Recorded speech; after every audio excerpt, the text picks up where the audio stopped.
La Sociedad Dominica de Medios de Comunicación, Sodomco, presenta A Pensar Más con Rosa María Palacios.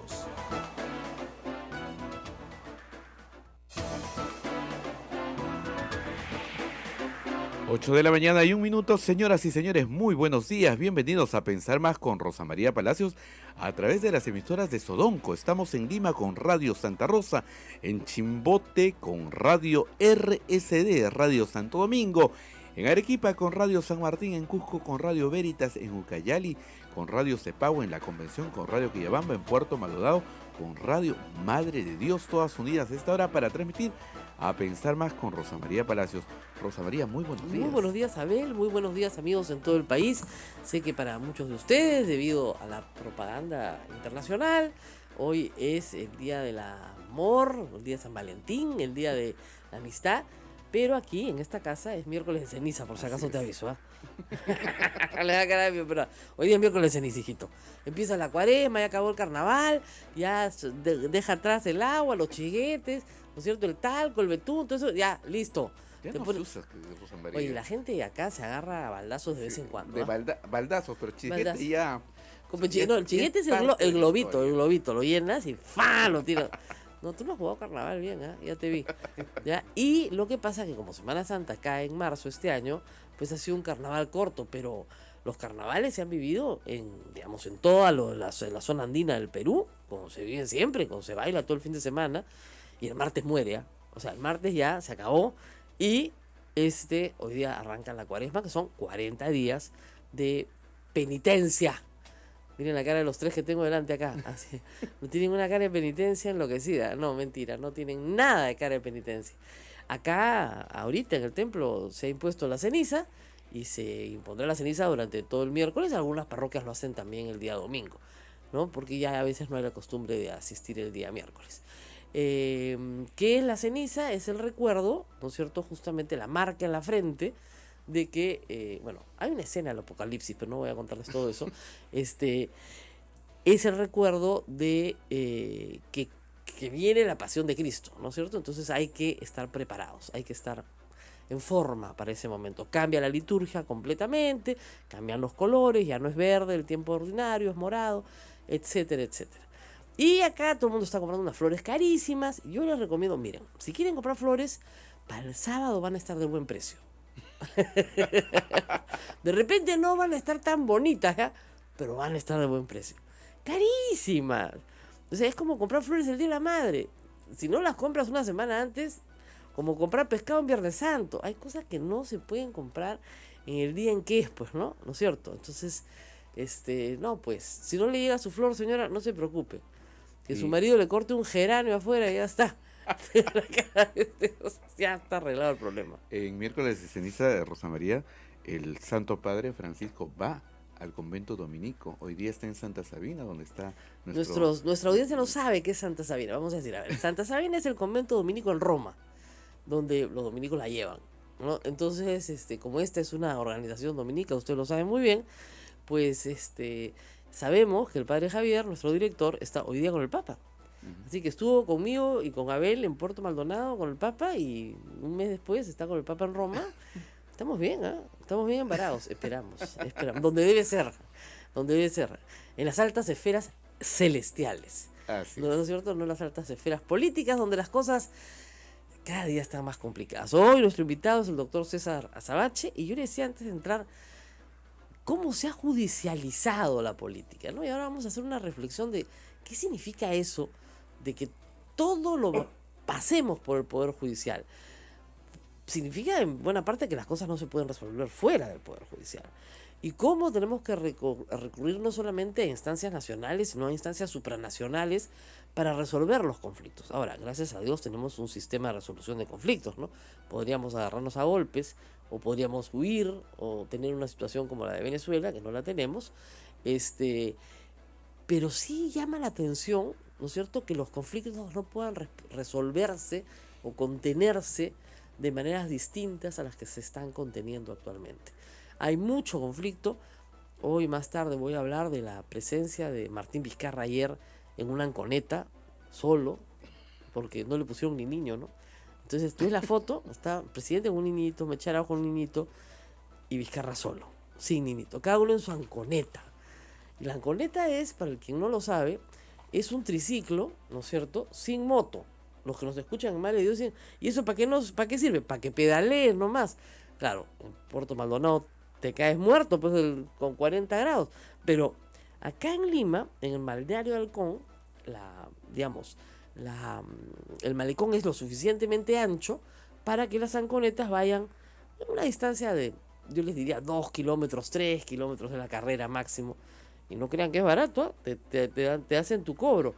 Y ayer le pusieron sus anconetas al presidente. Ahora, rarísimo, como le comentaba ayer a Abel, que vaya el presidente de la República, el primer vicepresidente, la segunda vicepresidenta y presidenta del Consejo de Ministros, y el ministro de Vivienda a inaugurar 3 pistas y 4 veredas. Como decían, el día que inauguren, ¿qué? Chinchero, llaman a Trump, ¿no? O viene el Papa de nuevo. O sea, es bien raro, ¿no? Lo que trataban era de tener esta photo opportunity, como dicen los gringos, la oportunidad de la foto, de tenerlos a los 3 juntos. De Martín Vizcarra no sabemos nada por escrito o oral desde el tuit que mandó cuando presentaron la moción de vacancia de Pedro Pablo Kuczynski, donde decía, ahora sí, todos unidos por el Perú, lo importante no es el resultado, sino sacar al Perú adelante, y todo el mundo entendió, chao pescado, yo mismo soy. De ahí no ha vuelto a abrir la boca, pero nada. Apareció junto al presidente en un discurso el 20 de diciembre, el 20 de diciembre, antes de que el presidente se presentara a defenderse de la vacancia, donde el presidente dice, por si acaso mis vicepresidentes van a renunciar conmigo. No lo dice él, no lo dice Mercedes Arauz, lo dice el presidente, que era una estrategia, y así lo expliqué yo acá varias veces, para decirle al Congreso, oye, si me destituyes, tú te vas conmigo también, porque Galarreta presidente y nos vamos a las elecciones adelantadas. Pero una cosa es la estrategia y otra cosa es la realidad. O sea, si de verdad lo hubieran vacado en ese momento, Vizcarra hubiera tenido una, segunda oportunidad para pensarlo, ¿no es cierto? Y yo creo que está en ese compás de, estamos en la segunda oportunidad. Ha venido para la visita del Papa hace un mes, 19 de enero, apareció en Palacio de Gobierno, mudo, muy bien. Volvió a desaparecer. Aparece ayer, viene una vez al mes, en fin, parece otra cosa, pero bueno. Y, ¿cómo se ríe Naila ahí? Y llega ayer, 13 de febrero, casi un mes después, ¿y qué dice? Nada. El presidente da unas breves declaraciones y dice, aquí estamos trabajando, entregando obras. Bueno, no era que fuera una tremenda obra tampoco, pues bueno, ya.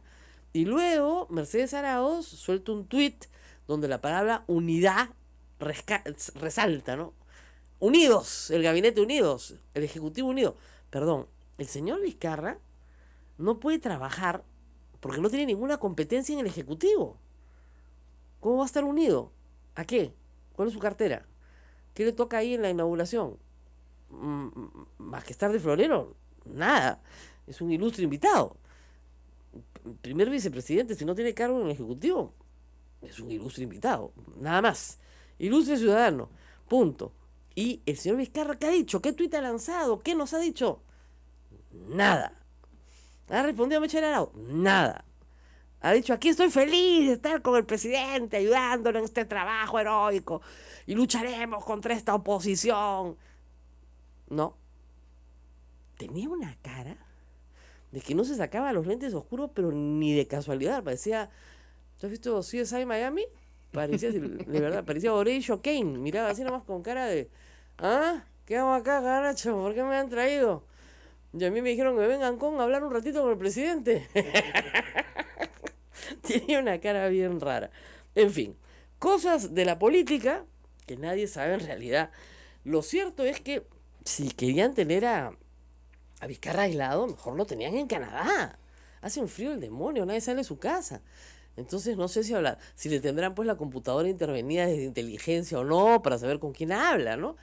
Pero acá en Lima, con este radiante verano, va a ser más fácil que el señor Vizcarra se reúna con quien quiera y habla con quien quiera. Y el señor Vizcarra evidentemente no va a aceptar la presidencia para pasarla pésimo como la ha pasado pero Pablo Kuczynski. En el supuesto negado, como decimos los abogados, de que se presentara una moción de vacancia y fuera aprobada, Vizcarra, antes de aceptar, va a querer garantías.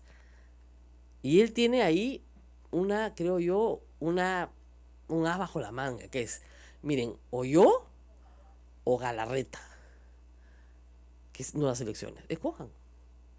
O yo o Galarreta. O sea, como ustedes quieran, hasta un año antes de las elecciones. Después de un año antes de las elecciones, regresa como el carnaval. Ya todo el mundo hace lo que le da la gana, porque ya no puedes disolver el Congreso, ya no puedes vacar al presidente, no, muy bien. Pero los siguientes 2 años son, ¿cómo es? Me van a apoyar, me van a maltratar, me van a censurar ministros, me van a censurar ministros de uno en uno, me van a fastidiar con lo de Chinchero de nuevo, me van a procesar por lo de Chinchero. O sea, aquí esto es bien claro. Si ustedes quieren hablar conmigo, no nos vamos a entender en los mismos términos que se han entendido con el gobierno anterior. Ahora, si no les gusta, yo me voy nomás, no tengo ningún interés, se quedan ustedes. Y no creo que Melchor Arauz aguante más de un mes. Entonces, tiene ventajas Vizcarra para la mototaxi. ¿No? Le dieron Sanconeta nomás y mototaxi se llevan coneta, pero tiene ventajas para la mototaxi. Si es que acepta el trato, porque puede decir, no acepto ningún trato, chao, me voy. Yo no tengo nada que perder. Me postulo en el 2021 si me provoca ser presidente, si no me provoca, lo que fuera. Vamos a ver qué pasará en la cabeza del señor Vizcarra, es lo que todos queremos saber, pero él guarda silencio absoluto. Pero ni para apoyar al presidente, ni para decir nada. No está mal, es una buena estrategia. Dicen que si no tienes nada que decir, mejor te calles. Y me imagino que él está esperando a ver cómo abre el juego. Así que eso en cuanto a la vacancia y en cuanto al presidente, en fin, vamos a ver qué pasa en los próximos días, porque además tenemos una baraja más complicada. Este gobierno hoy día es un circo como de 6 pistas con varias decisiones judiciales en juego, que además abre juego en otros escenarios para ver si le liga. No sé si te has dado cuenta, ¿no? Hay un tema de farándula que yo no sigo, no entiendo nada, pero ese es el típico psicosocial.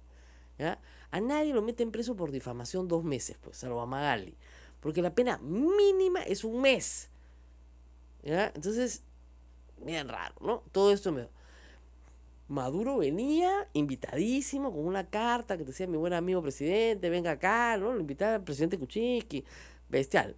Ayer se reúnen 12 países que forman parte de la OEA, pero que no discuten esto en el seno de la OEA, porque en la OEA no ganan nunca la votación, porque Maduro controla los países del Caribe a los que le da petróleo, entonces no hay forma de ganarla. Muy bien, se reúnen en Lima y dicen: no, el señor Maduro ya no es bienvenido. Para estos 12, pero no para los 30 y tantos que conforman la OEA. Ahora, si el señor Maduro se toma un avión y viene, demostrando un gran acto de audacia, la verdad, no tendrá alfombra roja, no lo llevarán al VIP room, no le prestarán el baño en el grupo 8, pero puede entrar. Nadie le puede impedir que venga, eso es lo más grave de todo. Ahora, diplomáticamente no va a venir, porque no es bienvenido. Ahora, habrán dentro de la OEA los que le dirán al anfitrión y al grupo de Lima: oiga, ¿quiénes son ustedes para desinvitar a alguien a una cumbre? Si la cumbre es de todos los países. Acá en Lima es el anfitrión, pero ¿no? Entonces habrá tal vez una discusión. Pero, en todo caso, lo que tenemos al frente es probablemente un incidente complicado con Venezuela, que ya los hemos tenido en el pasado y bastantes. Más complicado que Colombia, no lo creo. Ayer habían rumores toda la tarde de que Colombia invadía Venezuela, lo cual era absolutamente falso. Rumores, por supuesto, volanteados por el presidente Evo Morales, porque parecía increíble, parecía el asesor de propaganda de Maduro. Y eran absolutamente falsos. Lo único que estaba haciendo Colombia era reforzar sus fronteras, porque ya lo dijo Santos. Ahorita tenemos 500.000 de venezolanos y a fin de año podemos tener 1 millón, si es que no podemos algún tipo de control. Damos ayuda humanitaria, sí, pero no puedes seguir, o sea, digamos, tú no metes un océano dentro de un vasito, ¿eh? Entonces tendrías que meter que medio Venezuela dentro de Colombia. Para Colombia es insostenible. Entonces, esa es una discusión humanitaria. Ese es un circo. Y luego tenemos el circo de la Corte Interamericana de Derechos Humanos. Ayer el presidente del Tribunal Constitucional le pide al Congreso que cumpla con las resoluciones de la Corte, que es lo normal, pero el comunicado no lo firman todos los magistrados. Qué feo, pero qué feo, ya qué feo, horrible, horrible. Pero en fin, por lo menos lo lee, dice lo que todos sabemos, que las sentencias de la Corte son inapelables y que hay que cumplirlas. En el Congreso no han entendido la sentencia, lo cual ya les he dicho que me parece raro porque es bien fácil de entender, archívese el proceso, pero dadas las habilidades cognitivas de nuestros congresistas, hay que entender que les cuesta entender más. Hay niños que no aprenden pues a la primera, que necesitan 3, 4, 5 o 26 explicaciones, habrá que dárselas, pues, ¿no? Hay que aclararles que tienen que archivar el proceso, ¿no? Hay varios que me dicen, usted ha citado el artículo 205 de la Constitución, que dice que agotada la jurisdicción interna, cualquier ciudadano, pues, claro, lo que no entienden es que este no es un caso en el cual había que agotar la jurisdicción interna. Este es un caso de, también, supervisión de sentencia. La sentencia, el frontón, ya existe, ya la dio la Corte. Igual, Barrios Altos, La Cantuta con Fujimori, ya la dio la Corte, ya existe. Lo que le han dicho los magistrados a la Corte es, oye, en supervisión de tu sentencia el frontón, el Congreso de mi país no me deja hacer lo que tú me has dicho que haga. Y me está persiguiendo políticamente. Y yo estoy cumpliendo lo que tú me has dicho que haga. Entonces la Corte ha dicho, ya se archive ese proceso. Ya se agotaron todas las instancias. Estos señores están ejecutando una sentencia mía. Así de simple, ¿ya? Bueno. Sigue el habeas corpus de Nadine Heredia y Iván Tumala. Eso también viene. Hay que encontrar una solución para todos los que tienen prisión preventiva y nadie sabe por qué. Y que espero que la resolución del Tribunal Constitucional arroje alguna luz, ¿no es cierto? Y viene Barata. ¡Tarán! Y Alan García ha presentado un habeas corpus para que su abogado esté en el interrogatorio. Eso es como si te mandaran, ¿no? En El Padrino. Paraba el abogado de García mirando, ¿no? Habla. Me parece una escena de película italiana, ¿no? A ver si el testigo habla. Qué miedo, caracho, Dios mío. En fin, no sé cómo se va a resolver el habeas corpus, no sé qué tiene que hacer el abogado de Alan García. Alan García es inocente, por el amor de Dios. Jamás habló con Barata, no lo conoce. Es un empleado de una empresa de las tantas que pasaban por Palacio de Gobierno. Eso es lo que dice él. Qué tanta desesperación de que esté su abogado presente. Es como si Abel y yo implantáramos un habeas corpus ahorita para que estuviera nuestro abogado presente en lo que va a decir Barata. Entonces serían, ¿por qué? Yo también me preguntaría por qué. Si yo no tengo nada que ver, Abel tampoco. Bueno, lo mismo con Alan García. Se ha pasado un año diciendo que él no tiene nada que ver. ¿Por qué quiere a su abogado en el interrogatorio de Barata? Para mandarle saludos cariñosos, ¿no? Para recordarle cuán estrecha es su amistad. Bien raro, ¿ah? En fin. Bueno, vamos a la pausa. Lo hacemos con César Azabache, que nos va a aclarar todo lo que yo les he explicado de una forma más técnica. Regresamos. Volvemos.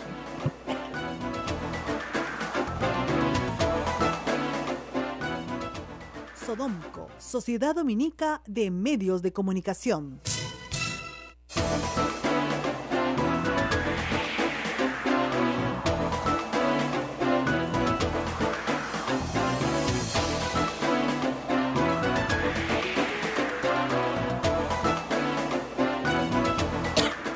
Bueno, muy buenos días, seguimos aquí y tenemos muchas preguntas jurídicas, pueden mandarlas por favor. Estamos con el abogado penalista César Azabache, que nos ayuda en tantas cosas, desde las constructoras hasta los problemas políticos.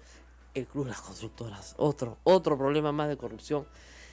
Bueno, ayer ha caído un presidente también en Centroamérica, el presidente de Guatemala.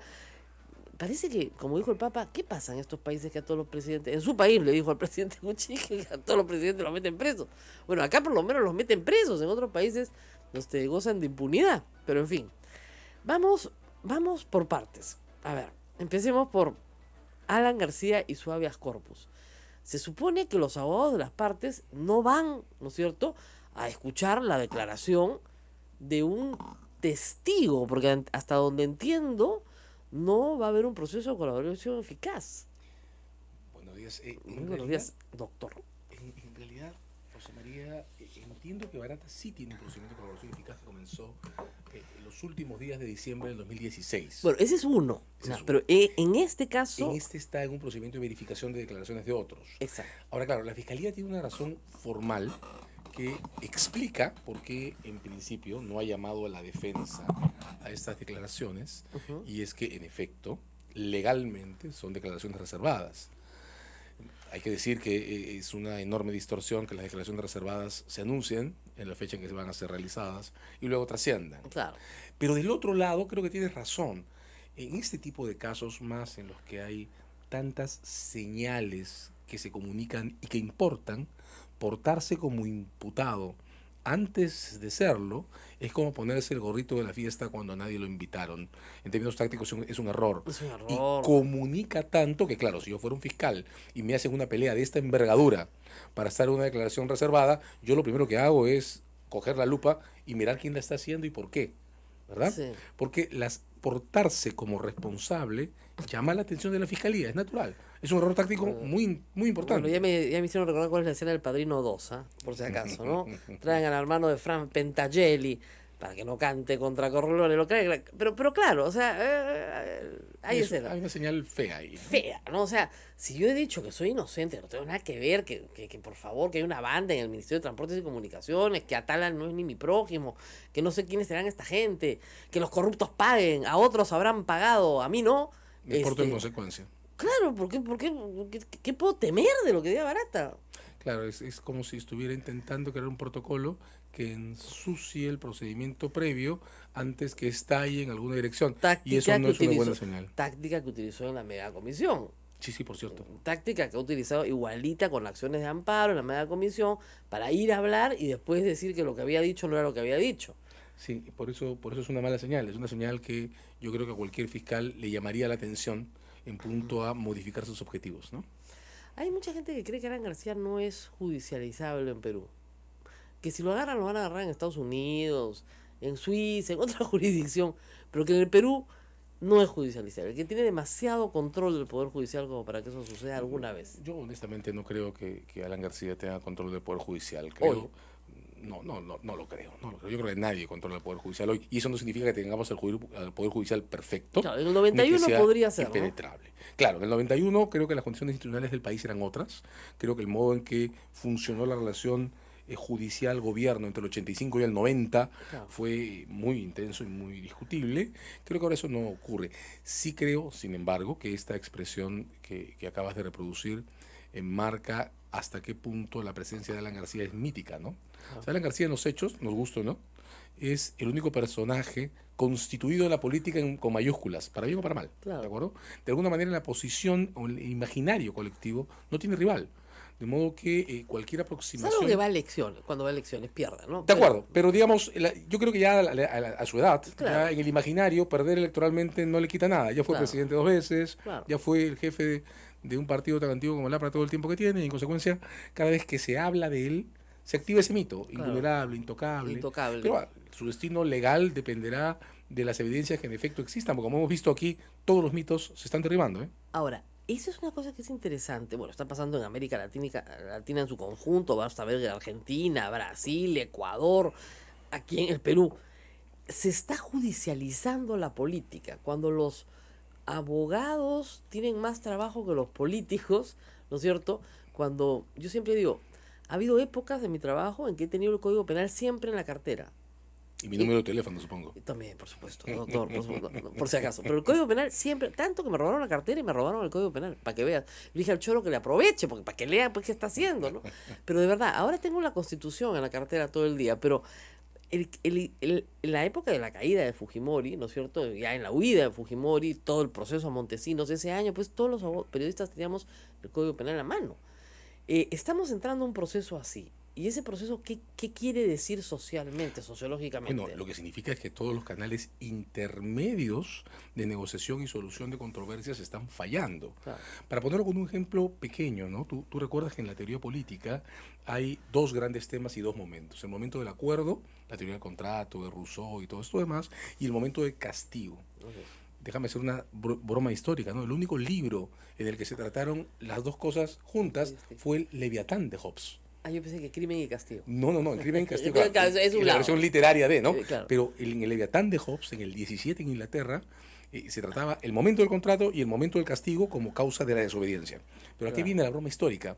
Cuando nuestros espacios para ponernos de acuerdo se caen, la controversia se traslada inmediatamente al reclamo del castigo del otro, que está a 1 metro de golpearlo, ¿verdad? Claro. Porque para pedir castigo no estamos reconociendo al otro como una persona digna de hablar con nosotros. Claro. Estamos reconociendo al otro como alguien que debe ser excluido, recluido. Entonces sí, es una pésima señal de institucionalidad que nuestras controversias terminen en acusaciones penales. Y esa es la clave para entender lo que está pasando alrededor de la polémica entre el Congreso y el Tribunal Constitucional con el caso del Frontón. Claro, lógico. Por ejemplo, ahí, de nuevo, el Congreso no acepta, ¿no es cierto?, la aclaración de el Tribunal Constitucional. Entonces los procesa, los castiga. Y no solo los procesa, sino que los acusa por prevaricato. Claro, que es gravísimo, que es un delito, ojo, no Es solamente un una infracción de la Constitución, es un delito. Muy bien. Ellos dicen, señor, me voy a la Corte porque la Corte ya expidió una sentencia. Y con eso acusan al Congreso y al Estado. Así es. De modo que es más o menos la misma lógica en sentido inverso. Claro, pero al final, en la resolución de conflicto, hay un árbitro que pone fin al partido. Y este árbitro es la Corte. Y la Corte acusa al Estado Así y es. reproduce un tercer movimiento, la andanada de no negociación y acuerdos. Claro. Quiero parar aquí, Rosa María, un segundo y dame este instante, porque primero tienes razón. Es decir, las sentencias se dictan y entonces se cumplen. Pero en esta historia, la del Congreso y el Tribunal Constitucional por el caso del Frontón, hay tantos desentendidos y tantos errores y tantas organizaciones, tribunales, entidades han cruzado la vara de lo razonable que creo que es un momento de parar, mirarnos todos, absolutamente todos, y notar qué estamos haciendo. Déjame contarte la historia en mi versión en 2 minutos. Junio del 2013, sentencia original del caso del Frontón. Ahí pasó algo que no debe pasar en ningún tribunal. El señor Vergara Gotelli, con mi mayor respeto, lo conocí durante años, firma una sentencia que dice que los crímenes no son crímenes de lesa humanidad, pero dice también el procedimiento debe llegar hasta sus últimas consecuencias, y publica junto a la sentencia un voto singular que dice otra cosa. Y no es la primera vez. Marzo del 2010, Tribunal Constitucional, sentencia sobre la aprobación del Tratado sobre Imprescriptibilidad de los Crímenes de Lesa Humanidad. El tribunal dice, oigan señores, esto es perfectamente constitucional y por si acaso las reglas aplican no importa cuál sea el momento del hecho, porque de eso trata este tratado. El señor Vergara Gotelli firma y agrega un voto escrito donde dice, pero por si acaso, desde mi punto de vista, el Tribunal Constitucional no debió atender esta demanda, porque le presentó el Colegio de Abogados del Callao y yo creo que el Colegio de Abogados del Callao no estaba legitimado. Así que yo creo que esto no se debió firmar nunca. En el Tribunal Constitucional anterior se permitía que el señor Vergara Gotelli haga algo que no debe hacer ningún juez en ningún tribunal en el mundo, contradecir por escrito su firma. Bueno, Primer mal movimiento. Ahora, lo que sucede es que el señor Vergara Gotelli probablemente ya estaba enfermo en ese entonces y nadie lo notó. El señor Vergara Gotelli tiene un problema de Alzheimer, un problema degenerativo muy grave ya en este momento, por eso es que nadie lo ha llamado a ser interrogado. De repente eran los primeros, digamos, y claro, no faltó el magistrado que le dijera, oiga, nosotros no podemos admitir una sentencia en este sentido. O el magistrado que diga, señor, usted no puede publicar un voto escrito que contradice lo que acaba de firmar. Esto no se publica. Así es. Entonces, hay un impasse original en el caso del Frontón. Así es. Entonces, en abril del 2016, este Tribunal Constitucional se para frente a ese impasse. Ahora, hay un pedido de aclaración. Sí, por supuesto. Le dicen, explíqueme cómo funciona esto. ¿no? O sea, hay que decir, además, no era el único problema. El señor Calle, que también firmó la sentencia en sus 2 extremos, también publicó, con todo respeto, además el magistrado Calle me parece impecable, pero también publicó, será efecto contagio, no lo sé, un voto escrito en el que él decía, ojo que para mí, como las reglas de los crímenes de lesa humanidad no aplican, este caso no debe seguir. Claro. Eso también es distinto a lo que dice la sentencia, ¿de acuerdo? De modo que de los 4 votos, 2 tienen problemas, no solo 1. Segundo movimiento errado, hay una consulta. Una consulta hecha por uno de los dos votos, en uno de los dos aspectos que no había paridad. Porque Vergara Gotelli también decía, si este procedimiento sigue, solo debe seguir para discutir las reparaciones civiles. Y está siguiendo con una acusación penal. Claro. ¿De acuerdo? Entonces, la sentencia de junio del 2013 es un lío inexplicable fuera del Perú. Yo creo que si alguien le hubiera contado esto a cualquier tribunal en el exterior, no solo a la Corte Interamericana, la primera pregunta habría sido, ¿perdón? ¿Por qué dejaron que salga alguna cosa así? ¿Cómo puede pasar eso? Entonces, en abril de 2016, el Tribunal Constitucional actual se para frente a lo que evidentemente es una paradoja. Claro. Y es un dilema espantoso. Tenía que resolverlo. Tiene que resolverlo de alguna manera. ¿Qué cosa hago con textos así de desordenados? Ahora, de acuerdo a mis preferencias personales, el tribunal no adopta la salida más clara. Para mí, la salida más clara consiste en decir, un momento, hay una sentencia firmada, está publicada y ha surtido efectos. Ok, retiremos del portal de Constitucional todos los textos que forman esta confusión o esta disfunción. Si la sentencia está firmada y nadie me puede probar que se firmó porque engañaron a alguien o porque no se leyó el texto, pues esa queda, lo demás se va. En vez de hacer eso, lo que hizo el tribunal, para mi preferencia, insisto en decir preferencias, equivocado, fue coger el texto escrito, el de Vergara, y aplicarlo al pedazo por el que se hizo la consulta, la cuestión de los crímenes. Ahora, solo se hizo la consulta por ese pedazo. Exacto. Entonces ahí la discusión es, primero, ¿por qué elegir el voto escrito y no la sentencia? Segundo, si se elige el voto escrito, bueno, el voto escrito tiene dos partes, pues, tampoco empata con la cuestión de la continuidad del procedimiento. Y tercero, no es el único voto escrito que disiente, Calle también disiente. Entonces, desde mi posición, repito, personal y conforme mis preferencias, lo que el tribunal tenía que hacer era excluir los textos escritos que confundían y mantener la sentencia grabada en piedra. Lo que hizo el tribunal fue lo contrario, fue preferir uno de los textos escritos en el punto de la consulta y corregirlo. Bien, ¿me gusta a mí? No. ¿Es un crimen que el tribunal haga algo que no me gusta? Por Dios, no. Entre otras razones porque no hay, y ese es el problema que habría que resolver o que haber resuelto, no hay una sola norma en los reglamentos del Tribunal Constitucional que A, permita que ocurra lo que ocurrió en junio de 2013, o B, indique cómo resolverlo. Claro. En el vacío, los tribunales son libres. Así es. Nos guste no o son no prevaricadores, nos guste. Pues. Exacto. De modo que estuvo mal lo que pasó en junio de 2013. Desde mi punto de vista, estuvo también mal lo que ocurrió en abril de 2016.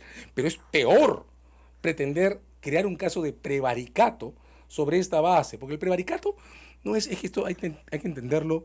Además, es muy difícil. Hay la idea entre un grupo de personas en la Marina que tiene mucha influencia en el partido aprista y también en otros partidos, de que por culpa de este tribunal los van a juzgar. No, eso no es verdad. Los iban a juzgar igualito. Ya estaban juzgados. O sea, digamos, hace 30 años que están dilatando el proceso.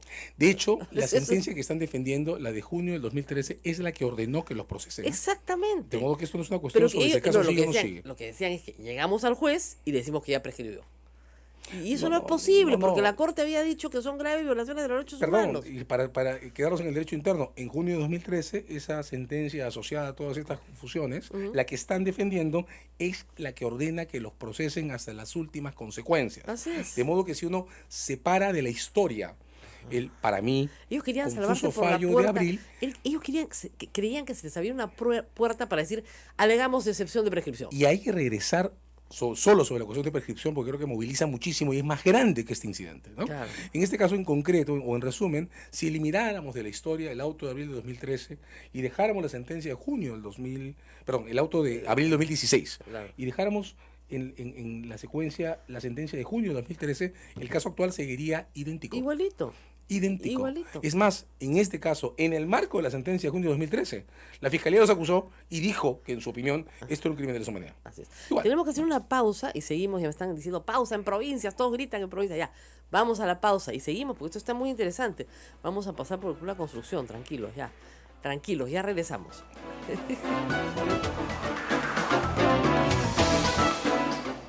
Sodomco, Sociedad Dominica de Medios de Comunicación.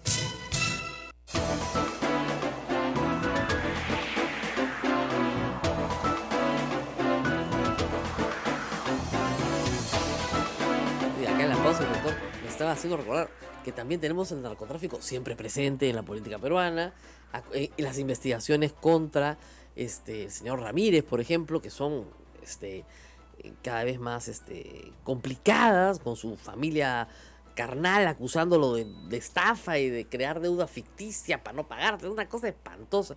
El país parece una comisaría, como dijo alguna vez un político, pero una comisaría pues mala, ¿no? De mala muerte, donde no se administran muy bien las cosas. En fin, regresemos a nuestros temas. Estábamos en plena Corte Interamericana. Y la Corte Interamericana finalmente resuelve, y va a resolverlo el indulto también. Por lo tanto, es importante saber más o menos cuál va a ser la conducta del Estado frente a las resoluciones de la Corte. ¿Y cuál es la Corte frente a los casos? A ver, hay una... Bueno, habíamos repasado esto hasta el Congreso, habíamos llegado a decir que no es apropiado en términos institucionales que un parlamento pretenda procesar a jueces del Constitucional por prevaricato, por una decisión que puede no gustar, a mí no me gusta, pero que no puede ser tratada como un crimen, sino como la señal de un vacío legal que hay que resolver. Entonces, en vez de hacer un caso por prevaricato, el Congreso tendría que haber llamado a una comisión, la de Constitución, a establecer qué cosa pasa en el procedimiento constitucional, que estos desórdenes maduran, y habría, en una situación estable, desembocado en una reforma del reglamento del Tribunal Constitucional en el que se prohíban este tipo de cosas, y punto. Ahora, la Corte Interamericana. A ver, la magia del sistema interamericano, y creo que es la condición que le ha dado durabilidad, no solo radica en la claridad de sus sentencias sobre los llamados crímenes de primera generación, torturas, desapariciones forzadas, genocidios, arrasamientos masivos, sino en el modo en que a lo largo de su historia ha sabido moverse hacia temas distintos a los crímenes de primera generación. Nosotros tenemos una imagen de la Corte afectada por nuestra historia como país. Porque los casos de primera generación, de los 80-90, llegaron a sentencia del tribunal en los 90 finales. ¿De acuerdo? No hemos resuelto el problema de los 80-90, mira dónde quedó el informe de la Comisión de la Verdad y tal, de modo que nos congelamos en la idea. Pero esta Corte, la última Corte, es la Corte que estaba enfocada sobre libertad de expresión, sobre las represiones de la dictadura del señor Maduro, sobre los crímenes no resueltos en la Argentina y sobre todo lo que está pasando en Guatemala, El Salvador y Nicaragua. ¿De acuerdo? O sea, esta Corte era otra. ¿De acuerdo? Bien, entonces, primera cuestión, no tenemos una visión de la Corte al día con los asuntos que estaba resolviendo. Segunda, y esto sí creo que es la parte que me sorprende, la Corte ha durado todo este tiempo por la habilidad que ha tenido para emitir sentencias basadas en la Convención Americana, en las que sin embargo se hace cargo de las especialidades prácticas necesarias para resolver controversias, no para multiplicarlos. Quiero poner un ejemplo que ando repitiendo porque se refiere a Perú. En el año 99, cuando se llevó a la Corte el caso de Castillo, Petrucci y otros, chilenos, terroristas, condenados en el Perú, sin embargo, por traición a la patria, se hizo en el Perú un escándalo. O sea, el caso de Castillo Petrucci es el que detona la idea de la defensa del Estado entonces de salirnos de la Corte, porque van a liberar a los terroristas. No, esa era la excusa. En realidad claro, salía la sentencia de los magistrados del tribunal y salía la sentencia de Ipchar. Pero no querían el resultado de esa sentencia. El concepto del marketing, claro, el marketing era van a liberar a los terroristas. ¿Qué hizo la Corte? Hace 20 años que repiten lo mismo. ¿Qué hizo la Corte? La Corte se paró frente al caso y dijo, oigan, un ratito, o sea, los chilenos son terroristas, pero no los puedo condenar por protección a la patria. Claro, y tampoco por tribunales militares. De modo que pónganlos, pues, ante tribunales comunes. Claro. Ojo, dijo, la justicia militar no es competente, pero no ordenó liberarlos. No, nunca. Lo que dijo fue, la cuestión de cómo los ponen ante los tribunales ordinarios es un asunto interno del Estado. Así es. Entonces, ¿dónde está la magia del equilibrio? Yo, Corte, veo un problema, lo denuncio, doy las directrices para resolverlo y le entrego al Estado la solución. Así es. No reemplazo la decisión del Estado. Así es. Bien. Ese estándar de equilibrio institucional, que es el que marca la efectividad de los fallos, se quiebra en este caso. ¿Por qué se quiebra en este caso? La Corte habría podido decir, y era lo que yo honestamente esperaba, bueno, señores, antes que ustedes tomen cualquier decisión, recíbanme por favor una misión de expertos de la OEA, de acreditados profesores de Derecho Constitucional y Parlamentario, que me informen en el plazo de 30, 60 días en qué condiciones está siguiendo este caso en realidad. Porque claro, este caso tiene una conexión con la ejecución de la sentencia del Frontón, pero ustedes están discutiendo en el Congreso una cuestión que afecta al comportamiento de jueces, bajo reglas tan duras como la del prevaricato, que son algo así, el equivalente en el Código Penal a romper el vidrio en el que está la cosa esta que evita los incendios, ¿no? Claro. O sea, el prevaricato está reservado para los peores casos imaginables. Por eso los jueces, todos, también los del Constitucional, tienen jurisdicciones especiales, porque hay cosas institucionales que mirar cuando se piensa en prevaricato. Entonces, ok, mando una misión, díganme de qué se trata. Viene la misión, habla con todos, estabiliza todo, y sobre la base de un informe que tiene efectos prácticos sobre el procedimiento interno, se resuelve después. Eso no lo hizo. ¿Qué ha hecho? Le he dicho al Congreso, y quiero ir al efecto práctico le he dicho al Estado peruano, anula el procedimiento. ¿Cuál es el problema práctico, Rosa María? Porque existe, archívalo. Pero ¿cuál es el problema práctico de esto? El representante del Estado ante la Corte es el Poder Ejecutivo. Quien debe dar cuenta sobre el cumplimiento de esa orden es el Ejecutivo. No, el Ejecutivo está peleado a muerte con el Legislativo. No solo está peleado a muerte, sino que en el derecho interno el Ejecutivo no le puede dar una orden al Congreso. No, pues. Entonces, la sentencia, justa desde cierto punto de vista, en términos puros, no tiene canal institucional de ejecución directa. Pero hay que decirlo de indirecta así porque el Estado es uno. O sea, claro, el Estado es uno, pero mira frente a la Corte es uno. De acuerdo contigo. Entonces, lo y que va a además, pasar, muchas veces la Corte le ha ordenado al Poder Judicial hacer cosas. Ahí hay una diferencia.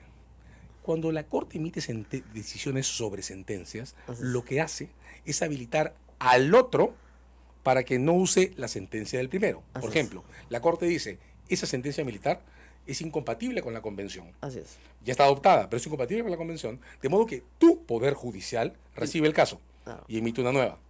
Pero la Corte no le dice a la justicia militar, tú anula. La magia en el juego del equilibrio institucional de un tratado como este consiste en habilitar al competente, no en confrontar cara a cara con el incompetente. Claro, pero no hay es cómo una cuestión... yo sé, pero acá no hay cómo habilitar al competente.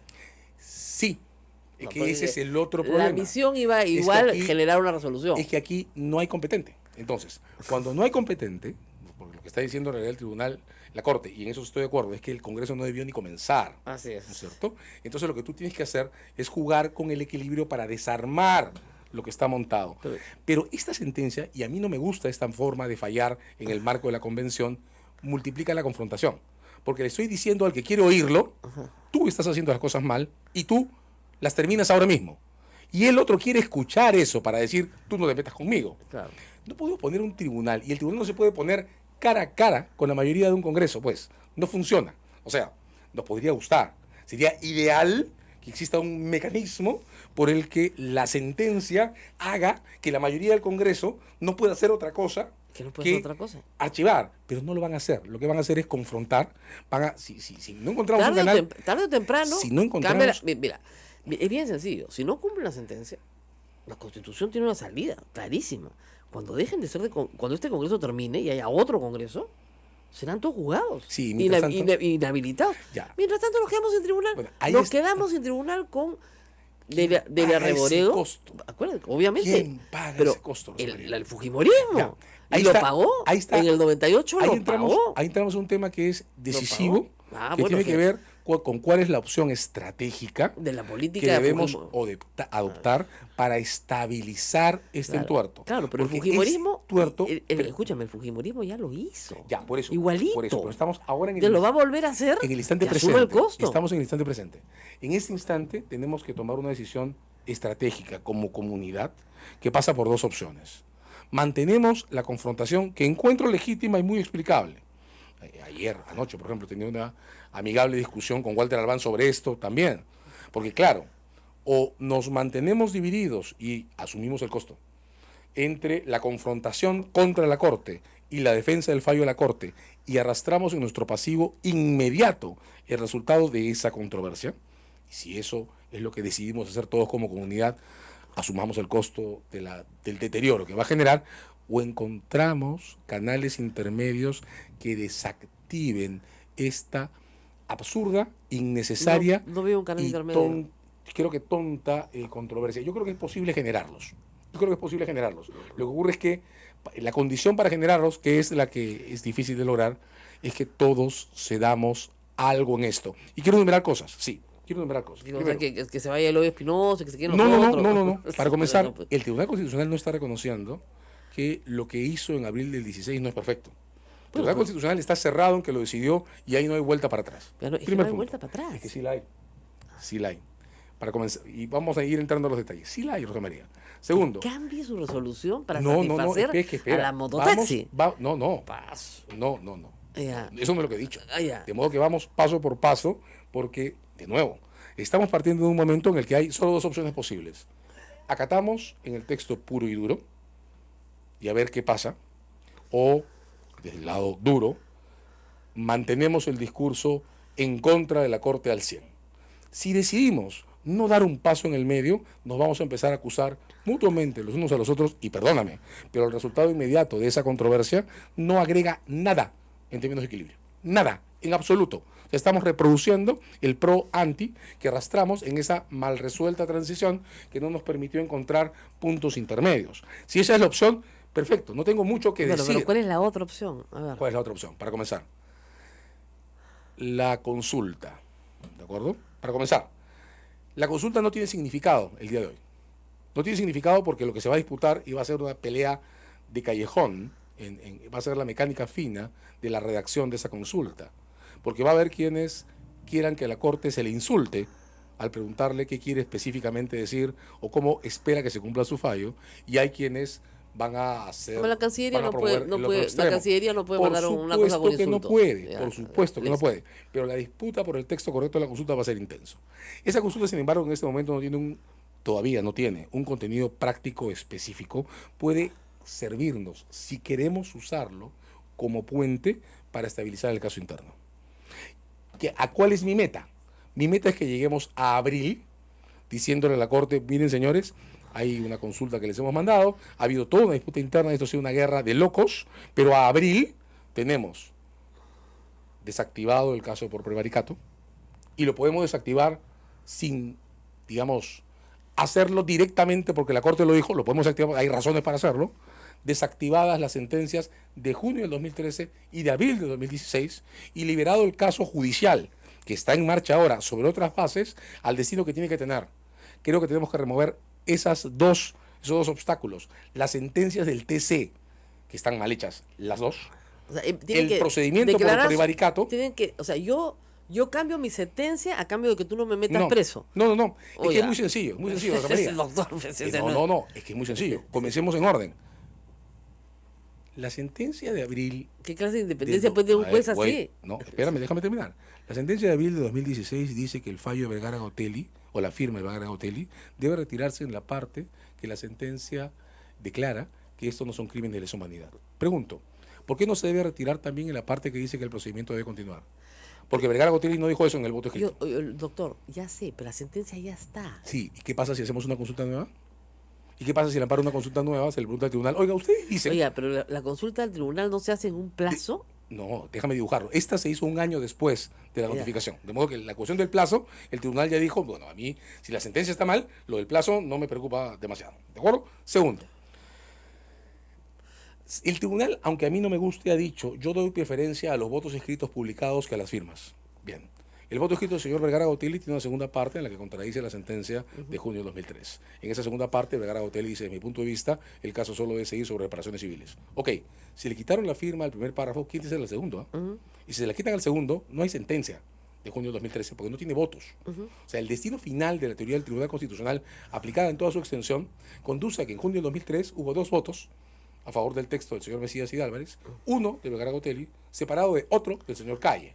Y eso significa que no hubo sentencia de junio de 2013. Si no hubo sentencia de junio de 2013, la famosa aclaración de abril pierde todo efecto. Y el obstáculo institucional que está entrampando... Hay que volver a emitir sentencia. No, porque el caso se cayó. Entonces, una de dos: o se vuelve a emitir sentencia, o el caso judicial, que es en el que se va a decidir cuál es la decisión de los tribunales, cuál es la consecuencia de los eventos de Frontón ante los tribunales, puede seguir sin esta cortina absurda de entrampamientos que lo perturban. Lo que tendríamos que estar discutiendo como comunidad son las condiciones en las que se hace el debate ante el tribunal. No esto, el caso por prevaricato y los antecedentes en el Constitucional, como están hechos, son obstáculos que debemos remover. ¿Para qué? Para encarar el caso del Frontón, donde se va a decidir si esto prescribió o no prescribió. Es en los tribunales ordinarios, no en este absurdo debate. Esto hay que removerlo. Eso no es lo que dice la sentencia. ¿Cuál? Esto es lo que dice cuál sentencia de la que estamos hablando. La original del tribunal. La original del tribunal lo que dice es: esto no es un crimen de lesa humanidad y el caso debe seguir hasta sus últimas consecuencias. No. Con el voto cambiado de Vergara, Ya lo que dice la sentencia, según el Tribunal Constitucional, hoy, con la nota aclaratoria, es, perdón, estos son crímenes de lesa humanidad. No, lo que dice la sentencia con la aclaración del tribunal es, solo tengo segunda parte, el caso debe seguir hasta sus últimas consecuencias. Claro. Lo que ha hecho el tribunal no es reinterpretar las reglas del crimen de lesa humanidad, es retirar el párrafo 1, no lo ha reemplazado. Muy Entonces, si removemos los obstáculos, Rosa María, podemos encarar el caso del frontón, Bueno, que muy es bien. lo que hay que Nos discutir. queda poquísimo tiempo. Dos cosas. Viene la también resolución sobre el tema del indulto, Sí. que es un tema también en ejecución de sentencia. No me diga que también ahora hay que ceder un poquito, para ceder otro poquito, para que todos seamos amigos. No. ¿Cómo es la cosa ahí? Bueno, primero no cedemos un poquito para que todos seamos amigos. Cedemos un poquito porque hay que evitar precisamente eso que primero dijimos, convertir nuestras discusiones institucionales en casos penales. Bueno. Tenemos que aprender a negociar, nos guste o no nos guste, y nos estamos olvidando. Lamentablemente el fujimorismo no sabe negociar. Bueno, Nunca- entonces hay que hacerlo, no, negociar. no ha querido negociar con Hay nada. que hacerlo negociar. Ahora, el Bueno. indulto. Bueno, yo creo que lo que la sentencia sí abre como discusión es el cálculo sobre lo que se esperaba que se decida, ¿no? Yo creo que está claro, o sea, es evidente, que la Corte no puede aceptar como compatible con la Convención Americana el tipo de procedimiento que ha seguido el Ejecutivo para aprobar el indulto humanitario. Digamos, hay que decirlo, la Corte ahora tiene en esta parte, que creo que es completamente distinta a la discusión sobre el TC y el frontón, tiene un desafío muy fuerte porque la edad de los pocos condenados por violaciones a derechos humanos que hay en América Latina es más o menos la misma. Mientras se discute esto en el Perú respecto a Fujimori, en Argentina le han dado arresto domiciliario a Checolá, un jefe de la policía de Buenos Aires involucrado con las masacres de la época del gobierno de Videla. Y las protestas por la excarcelación de Checolá o su traslado a domicilio, Checolá tiene 88 años, Claro, mucho mayor. 88 años, las protestas son enormes y la discusión es la misma. La discusión es si la razón humanitaria para enviarlo a su casa es válida o no. En paralelo, en Alemania, Günen acaba de perder su derecho a indulto, se lo negaron, Así es. el arresto domiciliario, se lo negaron, tiene 98 años.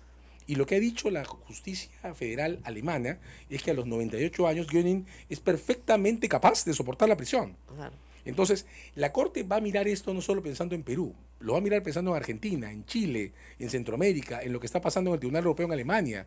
De modo que la decisión creo que es predecible. La Corte no va a poder validar esto como una decisión que signifique respeto a las obligaciones del Estado en materia de derechos humanos. La clave va a estar en especificar o en delimitar qué cosa le va a ordenar al Estado hacer. Yo creo que lo que le van a tener que ordenar hacer es rehacerlo todo. El límite, lo dicho antes, es que desde mi punto de vista la Corte no puede decir el señor Fujimori regresa a la cárcel. Y eso no lo puede hacer, nos guste o no, por una razón. Y es que el señor Fujimori no tiene asiento en el tribunal. De modo que respecto a él como persona, desde mi punto de vista, la Corte no puede tomar decisiones directas. Sí le puedo decir al Estado, me revisas todo y vuelve a tomar una decisión.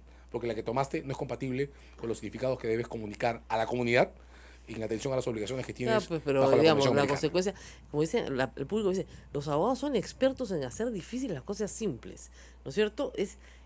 ¿Cuál es la consecuencia final?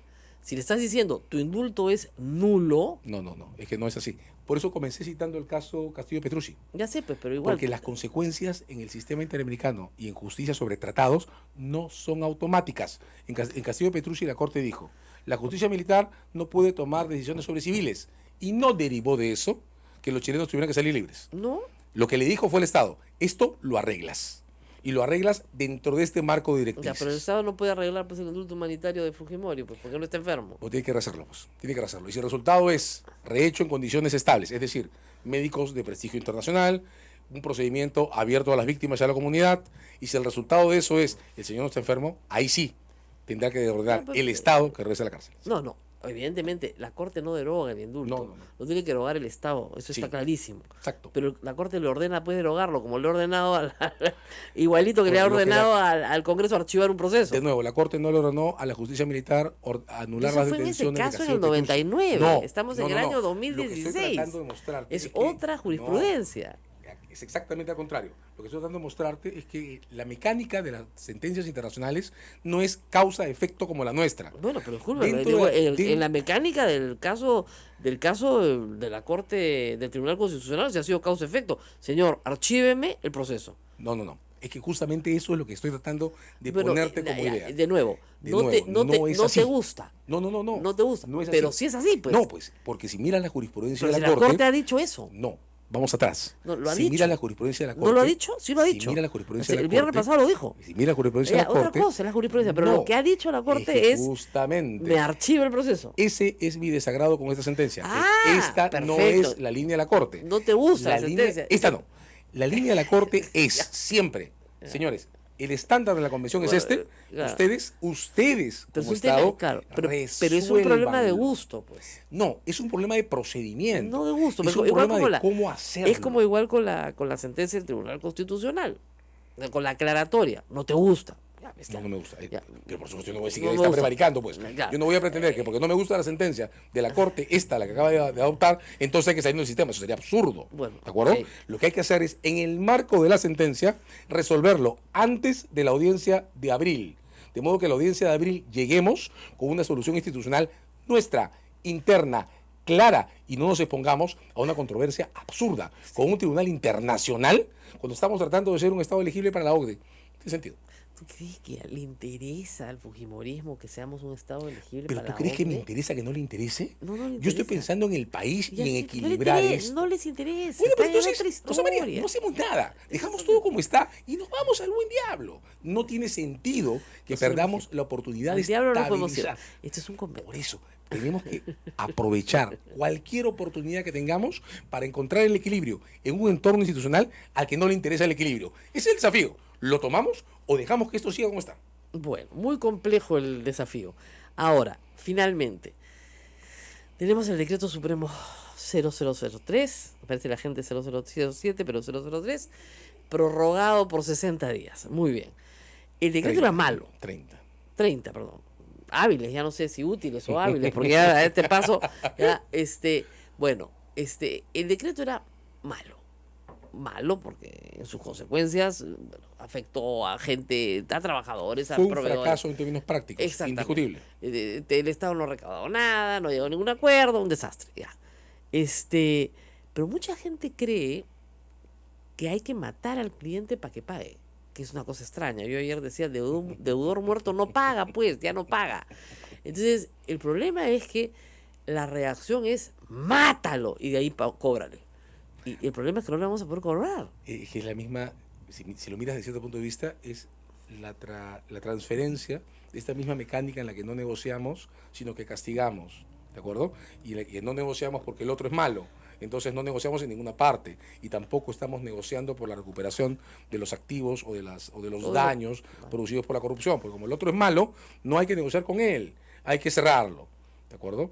Entonces el resultado neto, en términos de equilibrio, es cero. Ningún linchamiento y ninguna reacción puramente penalizadora funciona en ningún ámbito, tampoco en este, tampoco en el de la corrupción. Pero mira qué bien funcionó en el caso de Fujimori, Montesinos. Funcionó muy bien, terminaron todos presos. Claro, pero hay una diferencia básica, ¿no? En el caso como el caso del terrorismo, por ejemplo. En el caso del terrorismo y en el caso del tipo de corrupción de Montesinos, la posibilidad de estabilización de saldos de daños era muy baja. Nota que lo que hicimos en la Procuraduría de ese tiempo no fue ponernos a calcular el daño general Obra del por sistema. obra. No, recuperación posible por recuperación posible. Eso es. La Procuraduría levantó $200 millones en 2 años Por incautación. por incautaciones, exacto. Pero no por reparación. Exacto. Porque no había no había de dónde sacar. Porque la reparación del daño que Montesinos le hizo al país es un objetivo equivalente a la reparación de Abimael Guzmán. Claro. Es imposible. Claro, podemos estimarlo, registrémoslo como la expresión de nuestra indignación, Claro. pero no tiene efectos prácticos. Exacto. Entonces el objetivo tiene que moverse. Claro, Tiene que pero mover- el problema es que el procurador anticorrupción, el señor Ramírez, que existe, está calculando reparaciones morales obra por obra. Sí, con eso va a llegar a la reparación justa, que es una cosa probablemente estratosférica. Claro. Y claro, lo que hay que Obra girar. por obra. Y a lo que hay que girar. Claro. Sí, obra por obra vamos a llegar a no sé cuánto. pero Claro, a miles de miles de millones, porque además hay efecto sistémico Claro. y daño a la comunidad. Claro, pero obra por obra. claro. En vez de Es- decir, bueno, esta empresa durante tantos años hizo en el Perú tantas obras, efectivamente, gastó tanto, invirtió tanto, le pagaron tanto, coimió tanto, más o menos calculamos que la reparación, el daño moral a la comunidad durante ese tiempo fue tanto, pero obra por obra. Claro, pero lo que ocurre es que entonces no hay que asustarnos. A mí el procedimiento me parece confuso porque no está explicado completamente, ¿no? Pero claro, el objetivo de marcar la reparación justa no debe hacernos perder de vista que esa es una plataforma moral desde la que luego, a valor presente, en tiempo actual, hay que fijar la reparación posible. Claro, Y la reparación posible se calcula sobre estas bases, ¿no? Claro, pero el procurador no quiere la reparación posible, quiere la reparación justa. Bueno, no lo he hecho, no he escuchado ningún comentario sobre cómo entraría a una mesa de negociación. No Y en ese quiere instante, negociar. yo no sé si no quiere negociar. Yo lo único que sé es que, lo que ha dicho, es que en los tribunales, en procedimientos que pueden tomar 10 o 15 años, Algún día. algún día está acumulando montos de daños teóricos calculados en el obra por obra Claro. y en su relación con un daño sistémico que nuestros tribunales aceptan, pero que yo al que no le veo mucho efecto práctico, en tanto, los 3.400 millones de soles. Eso Pero solo eso por 3 obras, y nada le más. faltan 3 más, ¿no es cierto? Claro. Y le falta además el daño al sistema por los gastos electorales de Odebrecht, Claro, que no es poca que- cosa. que es otra historia. Y que es otra historia. Así es, Pero que eso solo de por 3 nuevo, obras. eso creo que no debe asustarnos, porque la cuestión es que esa declaración se ha hecho en un marco en el que la bendita mesa de negociación rápida y una salida a estos daños frente a frente con Odebrecht lleva un año de retrasada. Exactamente. Y lleva un año de retrasada porque al otro extremo, un Odebrecht que declaró en diciembre de 2016 Y que había firmó. obtenido ganancias ilícitas en el Perú por 143 millones de dólares, Por su propia declaración, ¿no? que hasta ahora nadie ha auditado. Claro. Y que necesitan auditoría, porque también Claro. dijo Odebrecht que 29. había ganado 29, que había pagado sobornos por 29 millones, y si hacemos la contabilidad de los casos en discusión, ya pasó los 43. Así es. ¿De acuerdo? Entonces, tampoco hay por qué creerle a los 143 millones. Claro.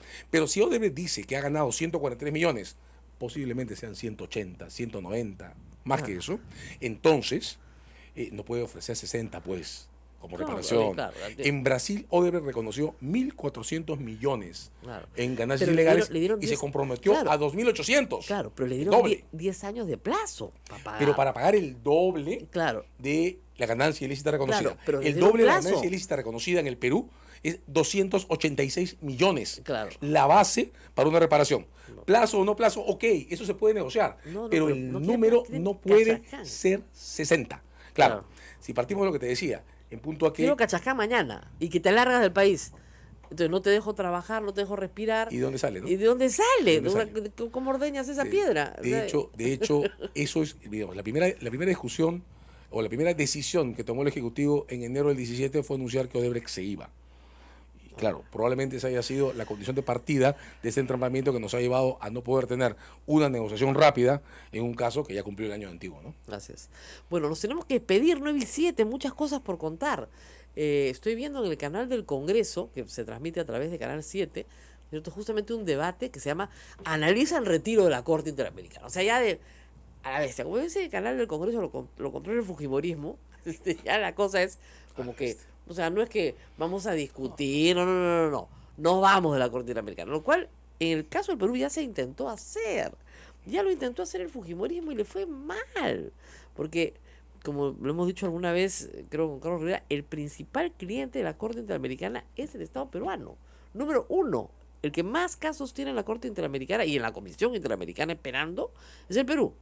¿Por qué? Porque evidentemente al existir una instancia supranacional, ni que uno fue un idiota, si no consigue justicia en su país, se va a otra instancia. ¿Qué pasa en el resto de los países? Bueno, mucha gente consigue justicia en su país y no tiene que ir a rezarle al Señor de la Justicia, ¿no es cierto? Ni irse a la Corte Interamericana. Resuelve el caso en su país. Y déjame decir esto, no hace poco Francisco Tudela, que ha sido un importante miembro del Fujimorismo. Fujimorismo, ha declarado públicamente que desde su punto de vista, irse de la Corte en medio de un juicio es una locura. Bueno, pero no está muy escuchado, ¿no? A él no le gusta la Es Corte que- nada tampoco. No, pero es que por eso, lo que tenemos que aprender, Rosa María, es precisamente a lograr eso, lograr mínimos de acuerdo con la gente que piensa distinto a nosotros. Sí, pero- Mínimos, el mínimo pero, posible. Pero digamos, en el caso de cuando uno ya pasa la penalización de los temas, ya no hay acuerdo, pues. Te sometes a la justicia. Eso es lo que hay que desactivar. Pues Eso ya, es lo ya que no hay hay que nada que desactivar. hacer, ya te sometiste a la Tenemos justicia. una bomba de tiempo entre manos y podemos hacer una de dos cosas. Dejar que estalle o cortarle la mecha. Así es, pero yo creo que va a estallar, ¿ah? muy pronto. Sí. Yo trataré de cortarle la mecha. Pero no va a poder, doctor. Nos vamos 9:09 y nos vemos mañana. Espero que hayan disfrutado mucho este programa como yo. Y mañana ya es Cuaresma, o sea, ya déjense de cosas. Se acabó el trago. Ya, nos vemos. Hasta mañana. Gracias.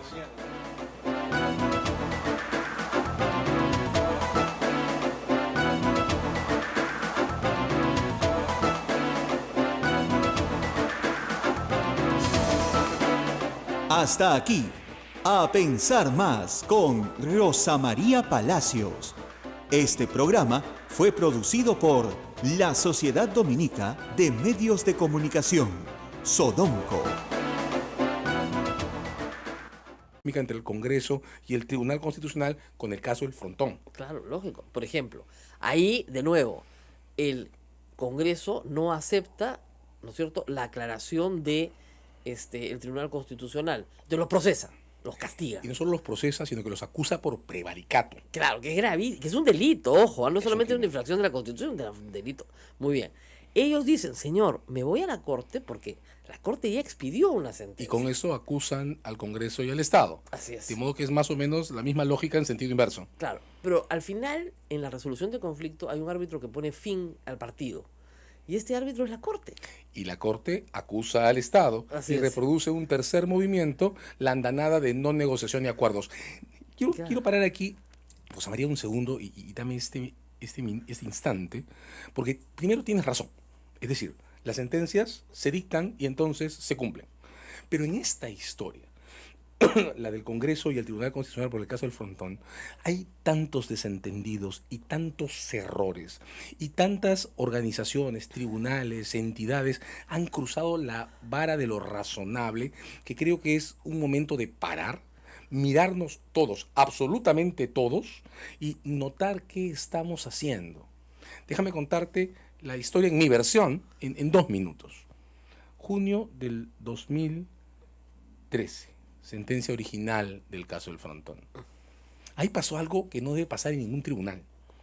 El señor Vergara Gotelli, con mi mayor respeto, lo conocí durante años, firma una sentencia que dice que los crímenes no son crímenes de lesa humanidad, pero dice también el procedimiento debe llegar hasta sus últimas consecuencias, y publica junto a la sentencia un voto singular que dice otra cosa. Y no es la primera vez. Marzo del 2010, Tribunal Constitucional, sentencia sobre la aprobación del Tratado sobre Imprescriptibilidad de los Crímenes de Lesa Humanidad. El tribunal dice, oigan señores, esto es perfectamente constitucional y por si acaso las reglas aplican no importa cuál sea el momento del hecho, porque de eso trata este tratado. El señor Vergara Gotelli firma y agrega un voto escrito donde dice, pero por si acaso desde mi punto de vista, el Tribunal Constitucional no debió atender esta demanda, porque le presentó el Colegio de Abogados del Callao y yo creo que el Colegio de Abogados del Callao no estaba legitimado. Así que yo creo que eso no se debió firmar nunca. En el Tribunal Constitucional anterior se permitía que el señor Vergara Gotelli haga algo que no debe hacer ningún juez en ningún tribunal en el mundo, contradecir por escrito su firma. Bueno, Primer mal movimiento. Ahora, lo que sucede es que el señor Vergara Gotelli probablemente ya estaba enfermo en ese entonces y nadie lo notó.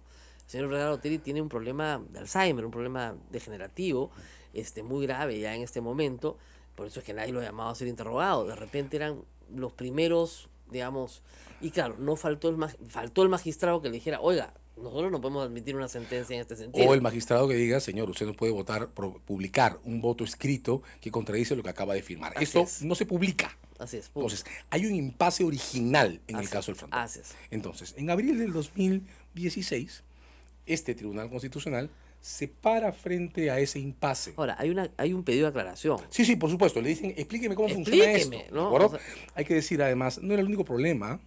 El señor Calle, que también firmó la sentencia en sus dos extremos, también publicó, con todo respeto, además el magistrado Calle me parece impecable, pero también publicó, se le afectó contagio, no lo sé, un voto escrito en el que él decía, ojo que para mí, como las reglas de los crímenes de lesa humanidad no aplican, este caso no debe seguir. Claro. Eso también es distinto a lo que dice la sentencia. ¿De acuerdo? De modo que de los 4 votos, 2 tienen problemas, no solo 1. Segundo movimiento errado. Hay una consulta. Una consulta hecha por uno de los 2 votos. En uno de los 2 aspectos que no había paridad.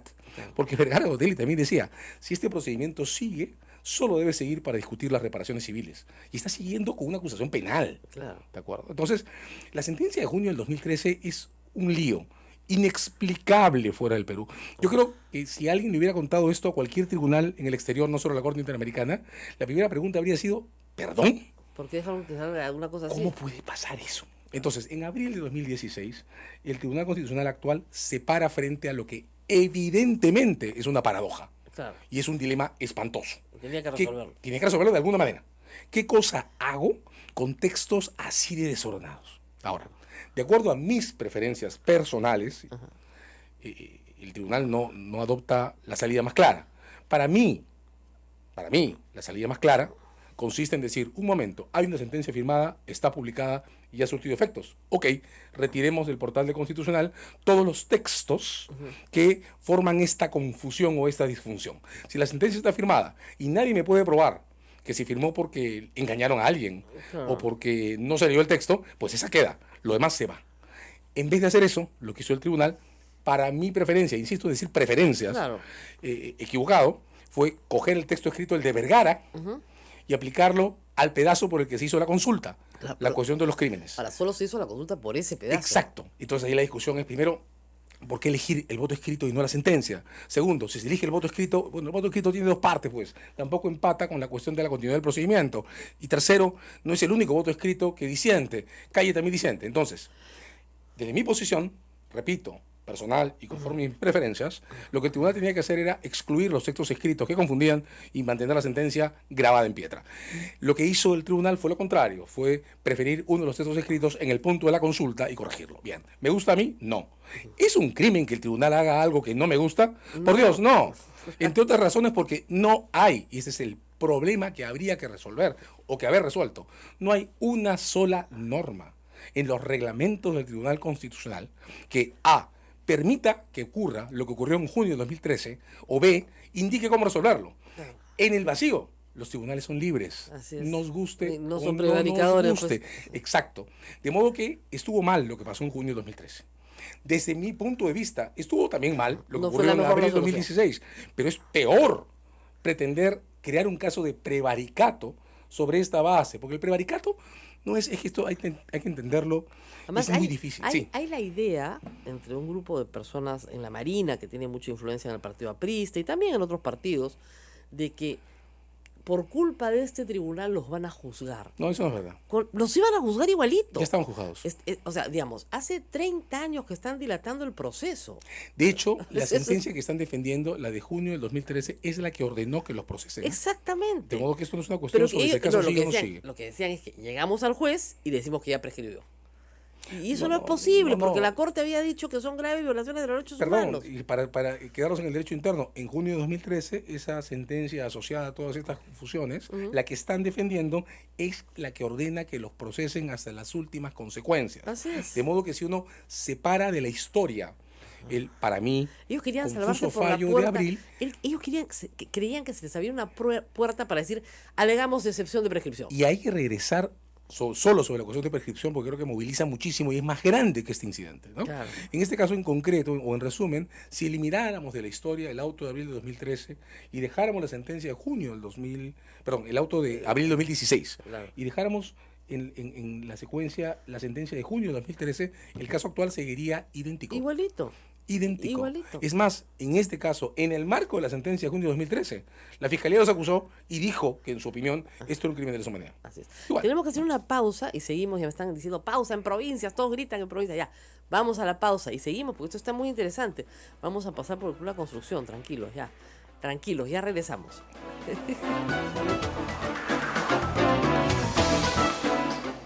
Sodomco, Sociedad Dominica de Medios de Comunicación.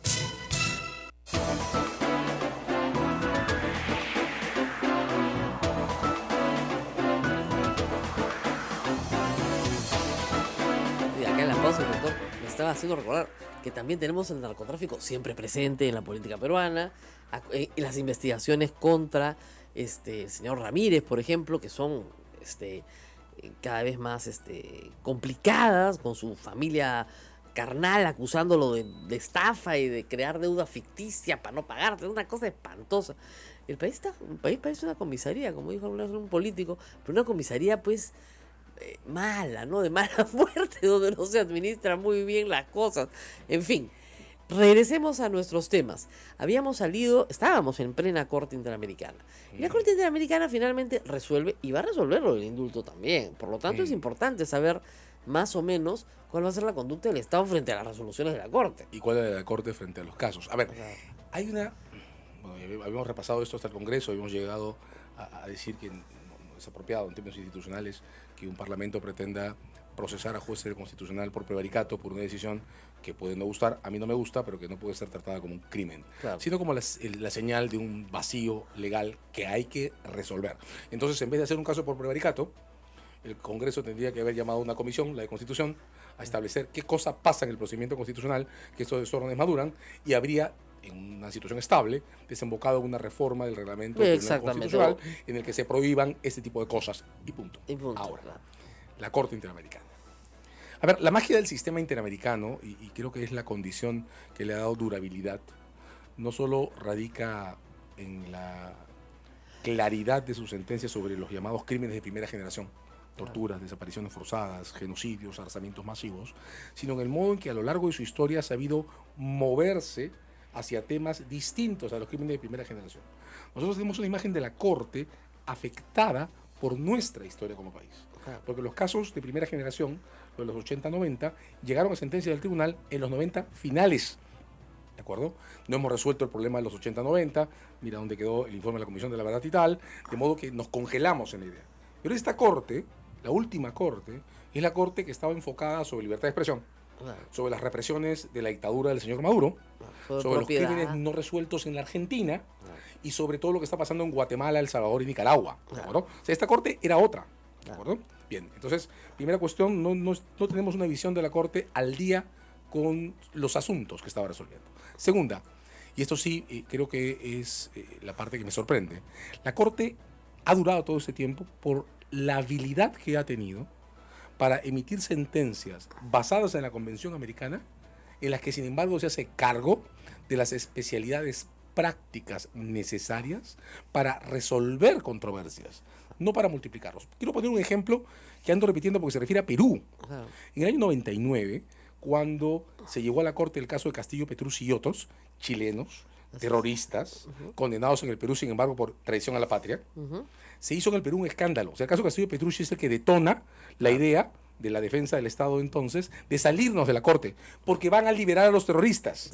No, esa era la excusa. En realidad claro, salía la sentencia de los magistrados del tribunal y salía la sentencia de Itcher. Pero no querían el resultado de esa sentencia. El concepto del marketing, claro, el marketing era van a liberar a los terroristas. ¿Qué hizo la Corte? Hace 20 años que repiten lo mismo. ¿Qué hizo la Corte? La Corte se paró frente al caso y dijo, oigan, un ratito, o sea, los chilenos son terroristas, pero no los puedo condenar por protección a la patria. Claro, y tampoco por tribunales militares. De modo que pónganlos, pues, ante tribunales comunes. Claro. Ojo, dijo, la justicia militar no es competente, pero no ordenó liberarlos. No, nunca Lo que dijo fue, la cuestión de cómo los ponen ante los tribunales ordinarios es un asunto interno del Estado. Así es. Entonces, ¿dónde está la magia del equilibrio? Yo, Corte, veo un problema, lo denuncio, doy las directrices para resolverlo y le entrego al Estado la solución. Así es. No reemplazo la decisión del Estado. Así es. Bien. Ese estándar de equilibrio institucional, que es el que marca la efectividad de los fallos, se quiebra en este caso. ¿Por qué se quiebra en este caso? La Corte habría podido decir, y era lo que yo honestamente esperaba, bueno, señores, antes que ustedes tomen cualquier decisión, recíbanme por favor una misión de expertos de la OEA, de acreditados profesores de Derecho Constitucional y Parlamentario, que me informen en el plazo de 30, 60 días en qué condiciones está siguiendo este caso en realidad. Porque claro, este caso tiene alguna conexión con la ejecución de la sentencia del Frontón, pero ustedes están discutiendo en el Congreso una cuestión que afecta al comportamiento de jueces, bajo reglas tan duras como la del prevaricato, que son algo así, el equivalente en el Código Penal a romper el vidrio en el que está la cosa esta que evita los incendios, ¿no? Claro. O sea, el prevaricato está reservado para los peores casos imaginables. Por eso los jueces, todos, también los del Constitucional, tienen jurisdicciones especiales, porque hay cosas institucionales que mirar cuando se dicen prevaricato. Entonces, ok, mando una misión, díganme de qué se trata. Viene la misión, habla con todos, estabiliza todo, y sobre la base de un informe que tiene efectos prácticos sobre el procedimiento interno, se resuelve después. Eso no lo hizo. ¿Qué ha hecho? Le he dicho al Congreso, y quiero ir al efecto práctico le he dicho al Estado peruano, anula el procedimiento. ¿Cuál es el problema práctico, Rosa María? Archiva Porque existe, archívalo. Pero ¿cuál es el problema práctico de esto? El representante del Estado ante la Corte es el Poder Ejecutivo. Quien debe dar cuenta sobre el cumplimiento de esa orden es el Ejecutivo. No, el Ejecutivo está peleado a muerte con el Legislativo. No solo está peleado a muerte, sino que en el derecho interno el Ejecutivo no le puede dar una orden al Congreso. No, pues. Entonces, la sentencia, justa desde cierto punto de vista, en términos puros, no tiene canal institucional de ejecución directa. Pero hay que decirlo de indirecta así porque el Estado es uno. O sea, claro, el Estado es uno, pero mira frente a la Corte es uno. De acuerdo contigo. Entonces, lo Y que va a además, pasar, muchas veces la Corte le ha ordenado al Poder Judicial hacer cosas. ahí hay una diferencia. Cuando la Corte emite decisiones sobre sentencias, lo que hace es habilitar al otro para que no use la sentencia del primero. Por ejemplo, la Corte dice, esa sentencia militar es incompatible con la Convención. Así es. Ya está adoptada, pero es incompatible con la Convención, de modo que tu Poder Judicial recibe el caso y emite una nueva. Pero la Corte no le dice a la justicia militar, tú anula. La magia en el juego del equilibrio institucional de un tratado como este consiste en habilitar al competente, no en confrontar cara a cara con el incompetente. Claro, pero no hay Es cómo una cuestión... yo sé, pero acá no hay cómo habilitar al competente. Sí, No, que ese es el otro problema. La misión iba igual aquí, generar una resolución. Es que aquí no hay competente. Entonces, cuando no hay competente, porque lo que está diciendo en realidad el tribunal, la Corte, y en eso estoy de acuerdo, es que el Congreso no debió ni comenzar. Así es. ¿No es cierto? Entonces lo que tú tienes que hacer es jugar con el equilibrio para desarmar lo que está montado. Pero esta sentencia, y a mí no me gusta esta forma de fallar en el marco de la Convención, multiplica la confrontación. Porque le estoy diciendo al que quiere oírlo, tú estás haciendo las cosas mal y tú las terminas ahora mismo. Y el otro quiere escuchar eso para decir, tú no te metas conmigo. Claro. No podemos poner un tribunal, y el tribunal no se puede poner cara a cara con la mayoría de un Congreso, pues. No funciona. O sea, nos podría gustar. Sería ideal que exista un mecanismo por el que la sentencia haga que la mayoría del Congreso no pueda hacer otra cosa Que no puede ser otra cosa. archivar, pero no lo van a hacer. Lo que van a hacer es confrontar.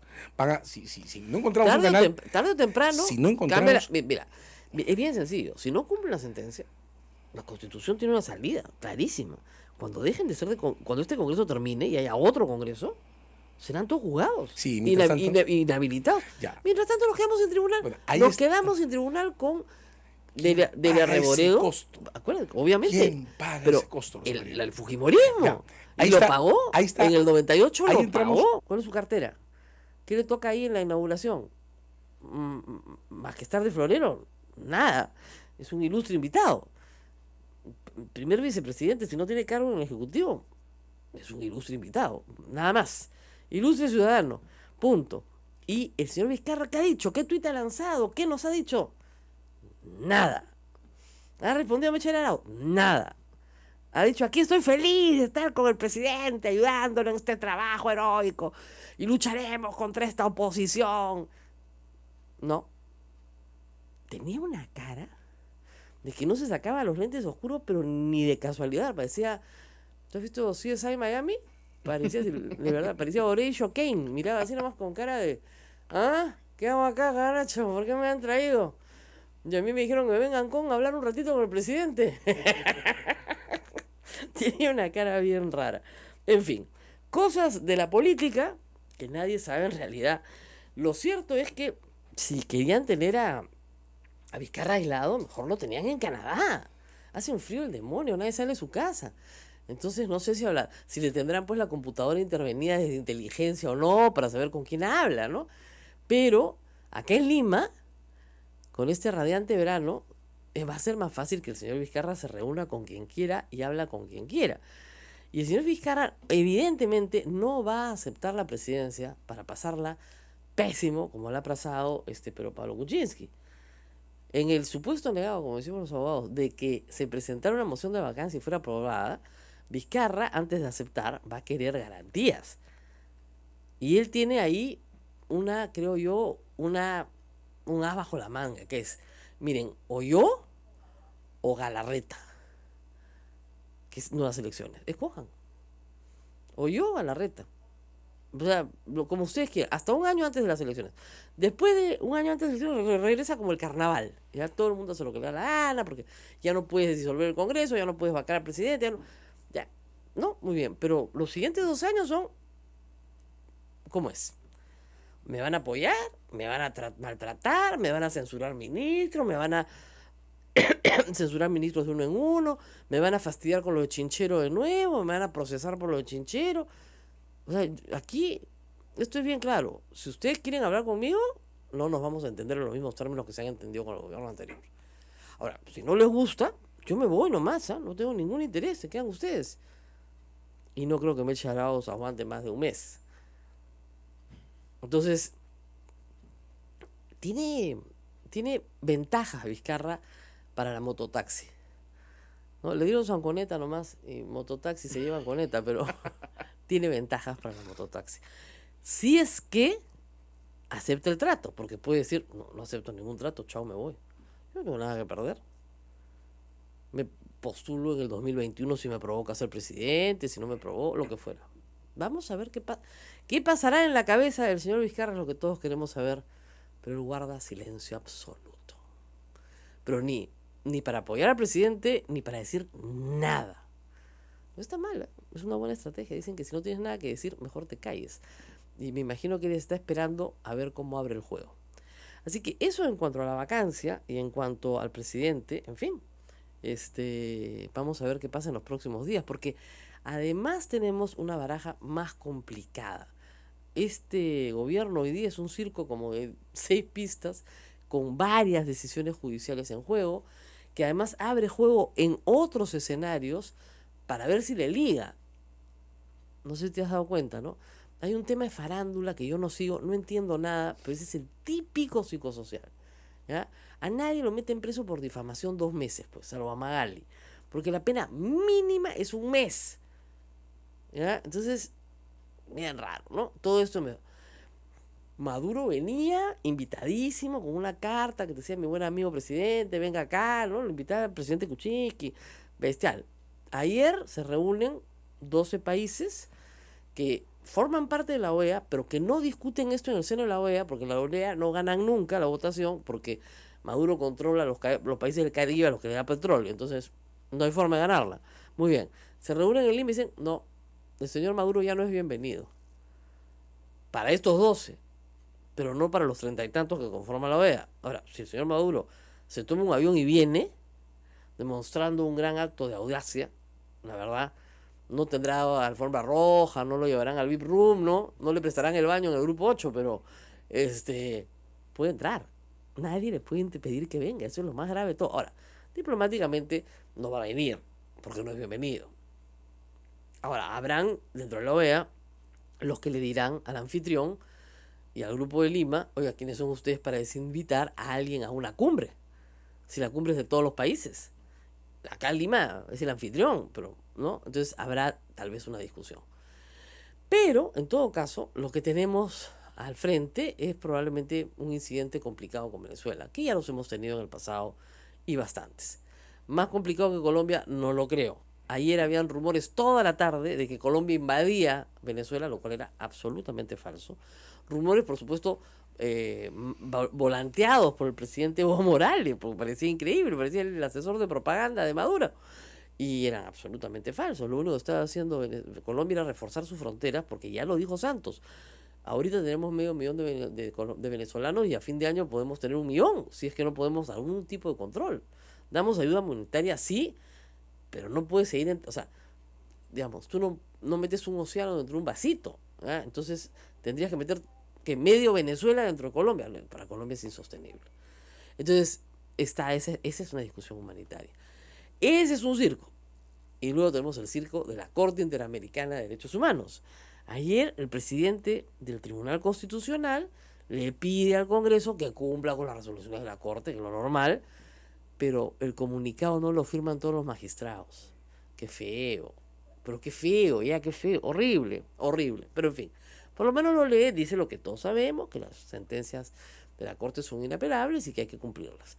En el Congreso no han entendido la sentencia, lo cual ya les he dicho que me parece raro porque es bien fácil de entender, archívese el proceso, pero dadas las habilidades cognitivas de nuestros congresistas, hay que entender que les cuesta entender más. Hay niños que no aprenden pues a la primera, que necesitan 3, 4, 5 o 26 explicaciones. Habrá que dárselas, pues, ¿no? Hay que aclararles que tienen que archivar el proceso, ¿no? Hay varios que me dicen, usted ha citado el artículo 205 de la Constitución, que dice que agotada la jurisdicción interna, cualquier ciudadano, pues, claro, lo que no entienden es que este no es un caso en el cual había que agotar la jurisdicción interna. Este es un caso de, también, supervisión de sentencia. La sentencia, el frontón, ya existe, ya la dio la Corte. Igual, Barrios Altos, La Cantuta con Fujimori, ya la dio la Corte, ya existe. Lo que le han dicho los magistrados a la Corte es, oye, en supervisión de tu sentencia, el frontón, el Congreso de mi país no me deja hacer lo que tú me has dicho que haga. Y me está persiguiendo políticamente. Y yo estoy cumpliendo lo que tú me has dicho que haga. Entonces, la Corte ha hecho, ya se archivó ese proceso. Ya se agotaron todas las instancias. Estos señores están ejecutando una sentencia mía. Así de simple, ¿ya? Bueno. Sigue el habeas corpus de Nadine Heredia y Iván Tumala. Eso también viene. Hay que encontrar una solución para todos los que tienen prisión preventiva y nadie sabe por qué. Y que espero que la resolución del Tribunal Constitucional arroje alguna luz, ¿no es cierto? Y viene barata. ¡Tarán! Y Alan. La Sociedad Dominica de Medios de Comunicación, Sodomco, presenta A Pensar Más con Rosa María Palacios.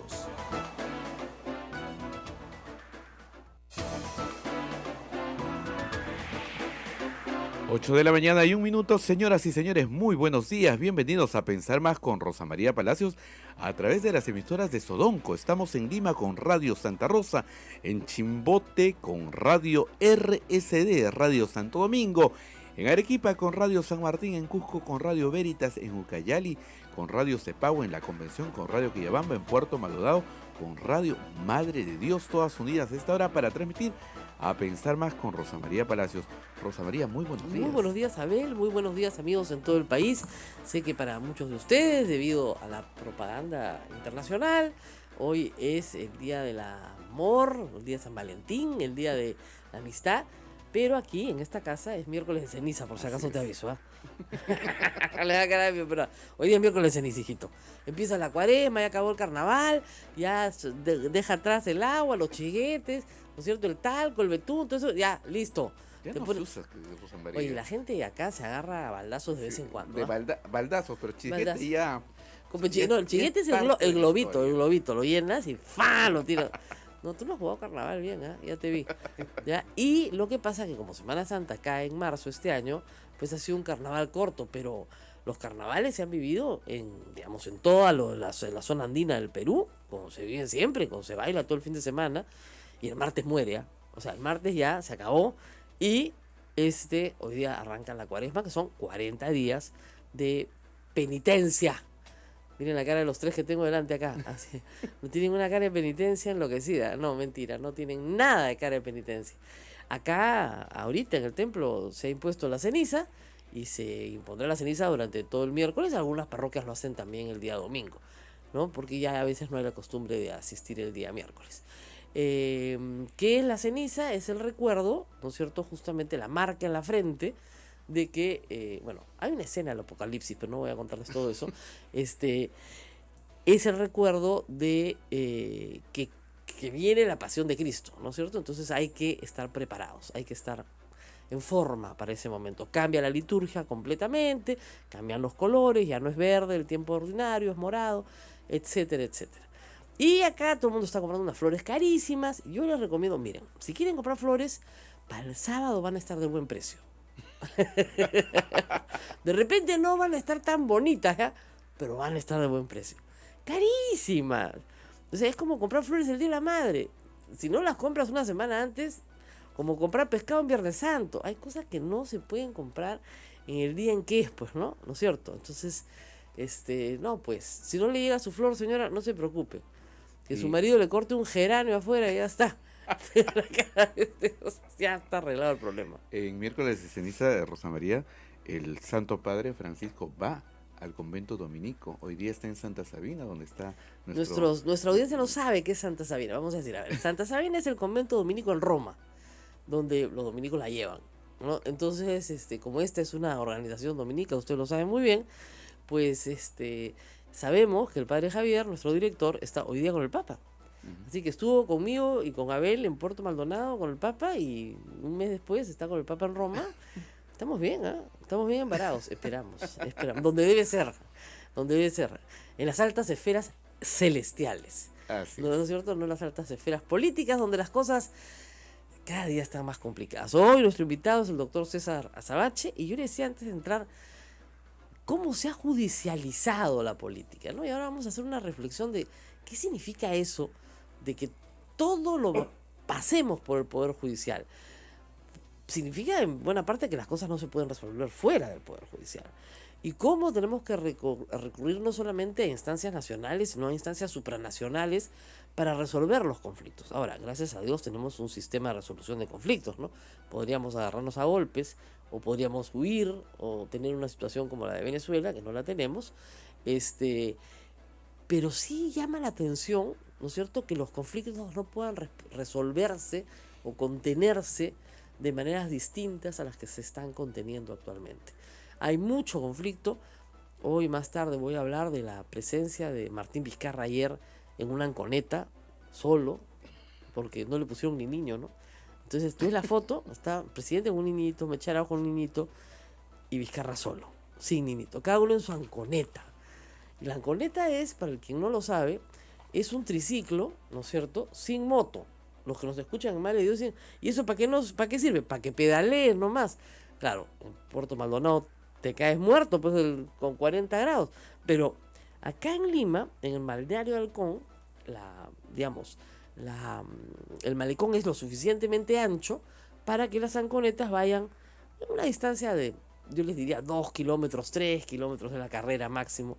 Y no crean que es barato, te hacen tu cobro. Y ayer le pusieron sus anconetas al presidente. Ahora, rarísimo, como le comentaba ayer a Abel, que vaya el presidente de la República, el primer vicepresidente, la segunda vicepresidenta y presidente del Consejo de Ministros, y el ministro de Vivienda a inaugurar 3 pistas y 4 veredas.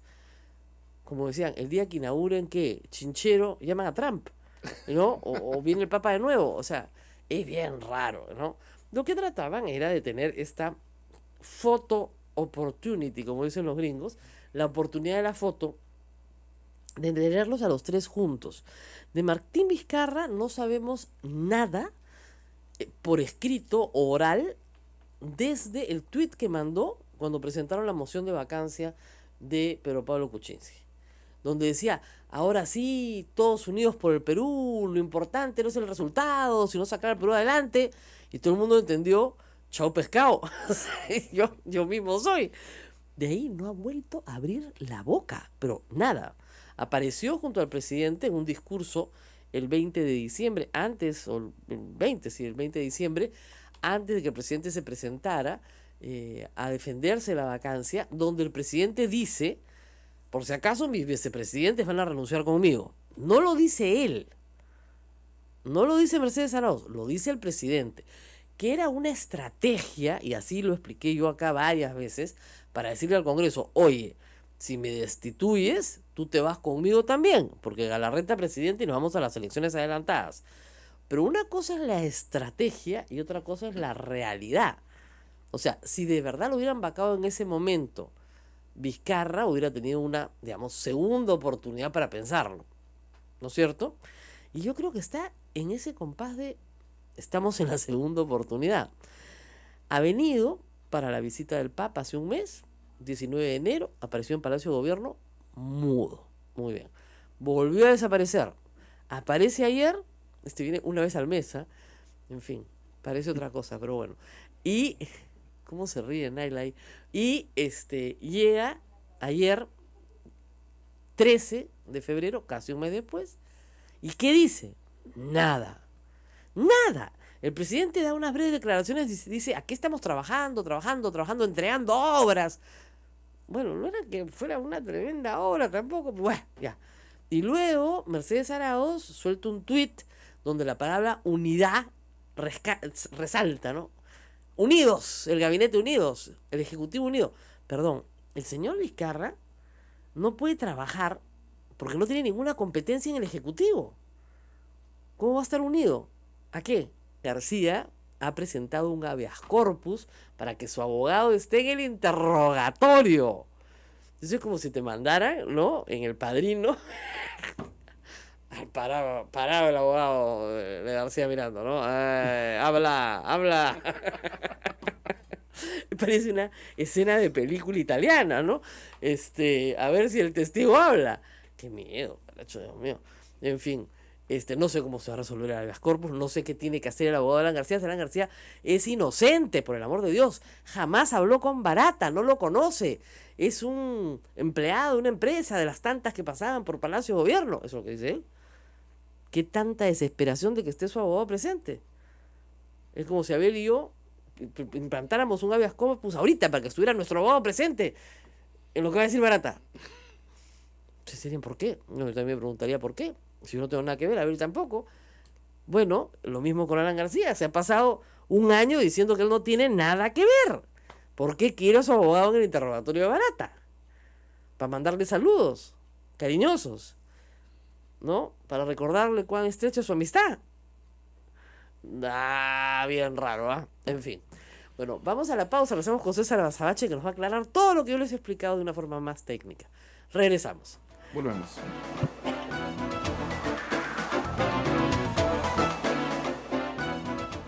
Sodomco, Sociedad Dominica de Medios de Comunicación.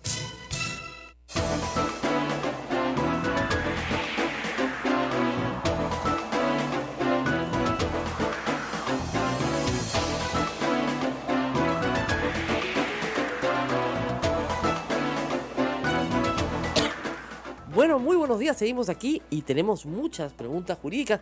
Pueden mandarlas, por favor. Estamos con el abogado penalista César Azabache, que nos ayuda en tantas cosas, desde las constructoras hasta los problemas políticos.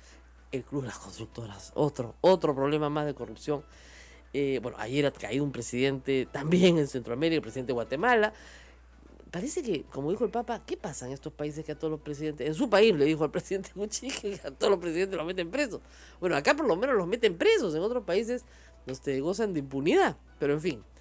Vamos por partes. A ver, empecemos por Alan García y su habeas corpus.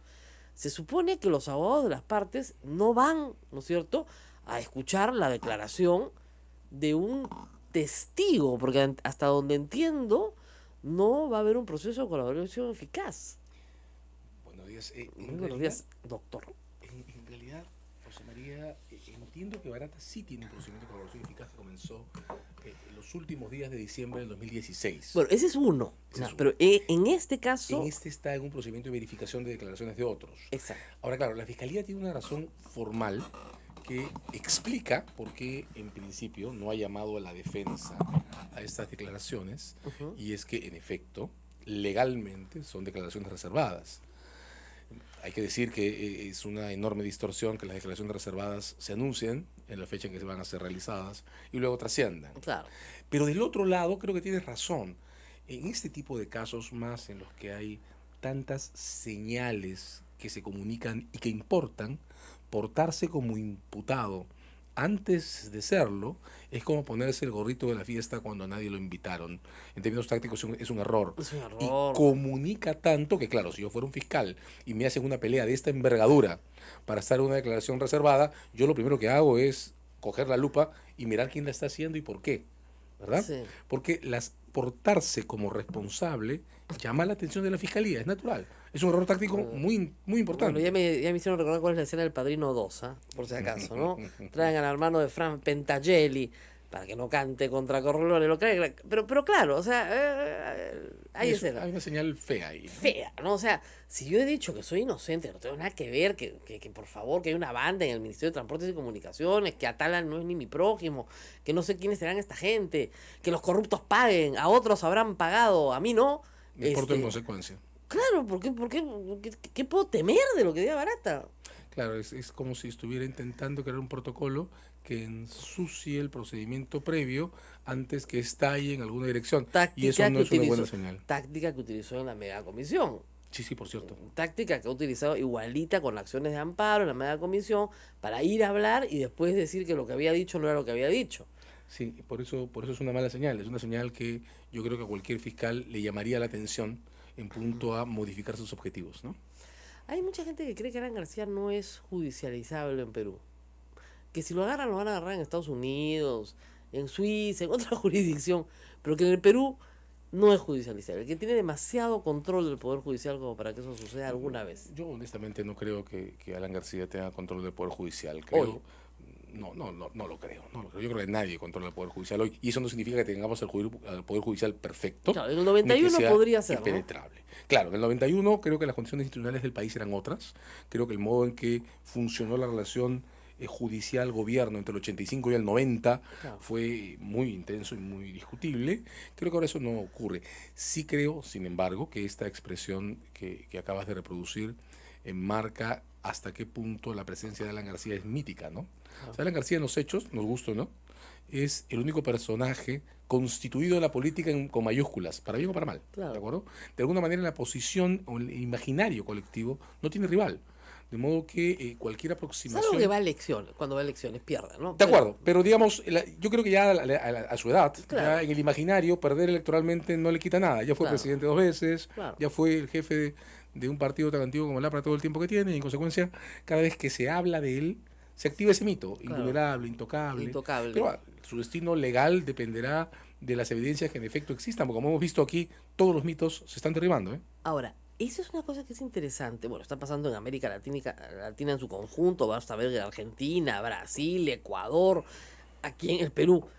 Se está judicializando la política. Cuando los abogados tienen más trabajo que los políticos, ¿no es cierto? Cuando, yo siempre digo, ha habido épocas de mi trabajo en que he tenido el Código Penal siempre en la cartera. Y mi número de teléfono, supongo. También, por supuesto, doctor, por si acaso. Pero el Código Penal siempre, tanto que me robaron la cartera y me robaron el Código Penal, para que veas. Le dije al choro que le aproveche, porque para que lea pues qué está haciendo, ¿no? Pero de verdad, ahora tengo la Constitución en la cartera todo el día, pero en la época de la caída de Fujimori, ¿no es cierto? Ya en la huida de Fujimori, todo el proceso a Montesinos ese año, pues todos los periodistas teníamos el Código Penal en la mano. Estamos entrando a un proceso así. ¿Y ese proceso qué quiere decir socialmente, sociológicamente? Bueno, lo que significa es que todos los canales intermedios de negociación y solución de controversias están fallando. Claro. Para ponerlo con un ejemplo pequeño, ¿no? Tú recuerdas que en la teoría política hay dos grandes temas y dos momentos. El momento del acuerdo, la teoría del contrato, de Rousseau y todo esto demás, y el momento del castigo. Okay. Déjame hacer una broma histórica, ¿no? El único libro en el que se trataron las dos cosas juntas fue el Leviatán de Hobbes. Ah, yo pensé que Crimen y Castigo. No, el Crimen y Castigo claro, es la versión literaria de, ¿no? Claro. Pero en el Leviatán de Hobbes, en el 17 en Inglaterra, se trataba el momento del contrato y el momento del castigo como causa de la desobediencia. Pero aquí viene la broma histórica. Cuando nuestros espacios para ponernos de acuerdo se caen, la controversia se traslada inmediatamente al reclamo del castigo del otro, que está a 1 metro de golpearlo, ¿verdad? Claro. Porque para pedir castigo no estamos reconociendo al otro como una persona digna de hablar con nosotros. Claro. Estamos reconociendo al otro como alguien que debe ser excluido, recluido. Entonces sí, es una pésima señal de institucionalidad que nuestras controversias terminen en acusaciones penales. Y esa es la clave para entender lo que está pasando alrededor de la polémica.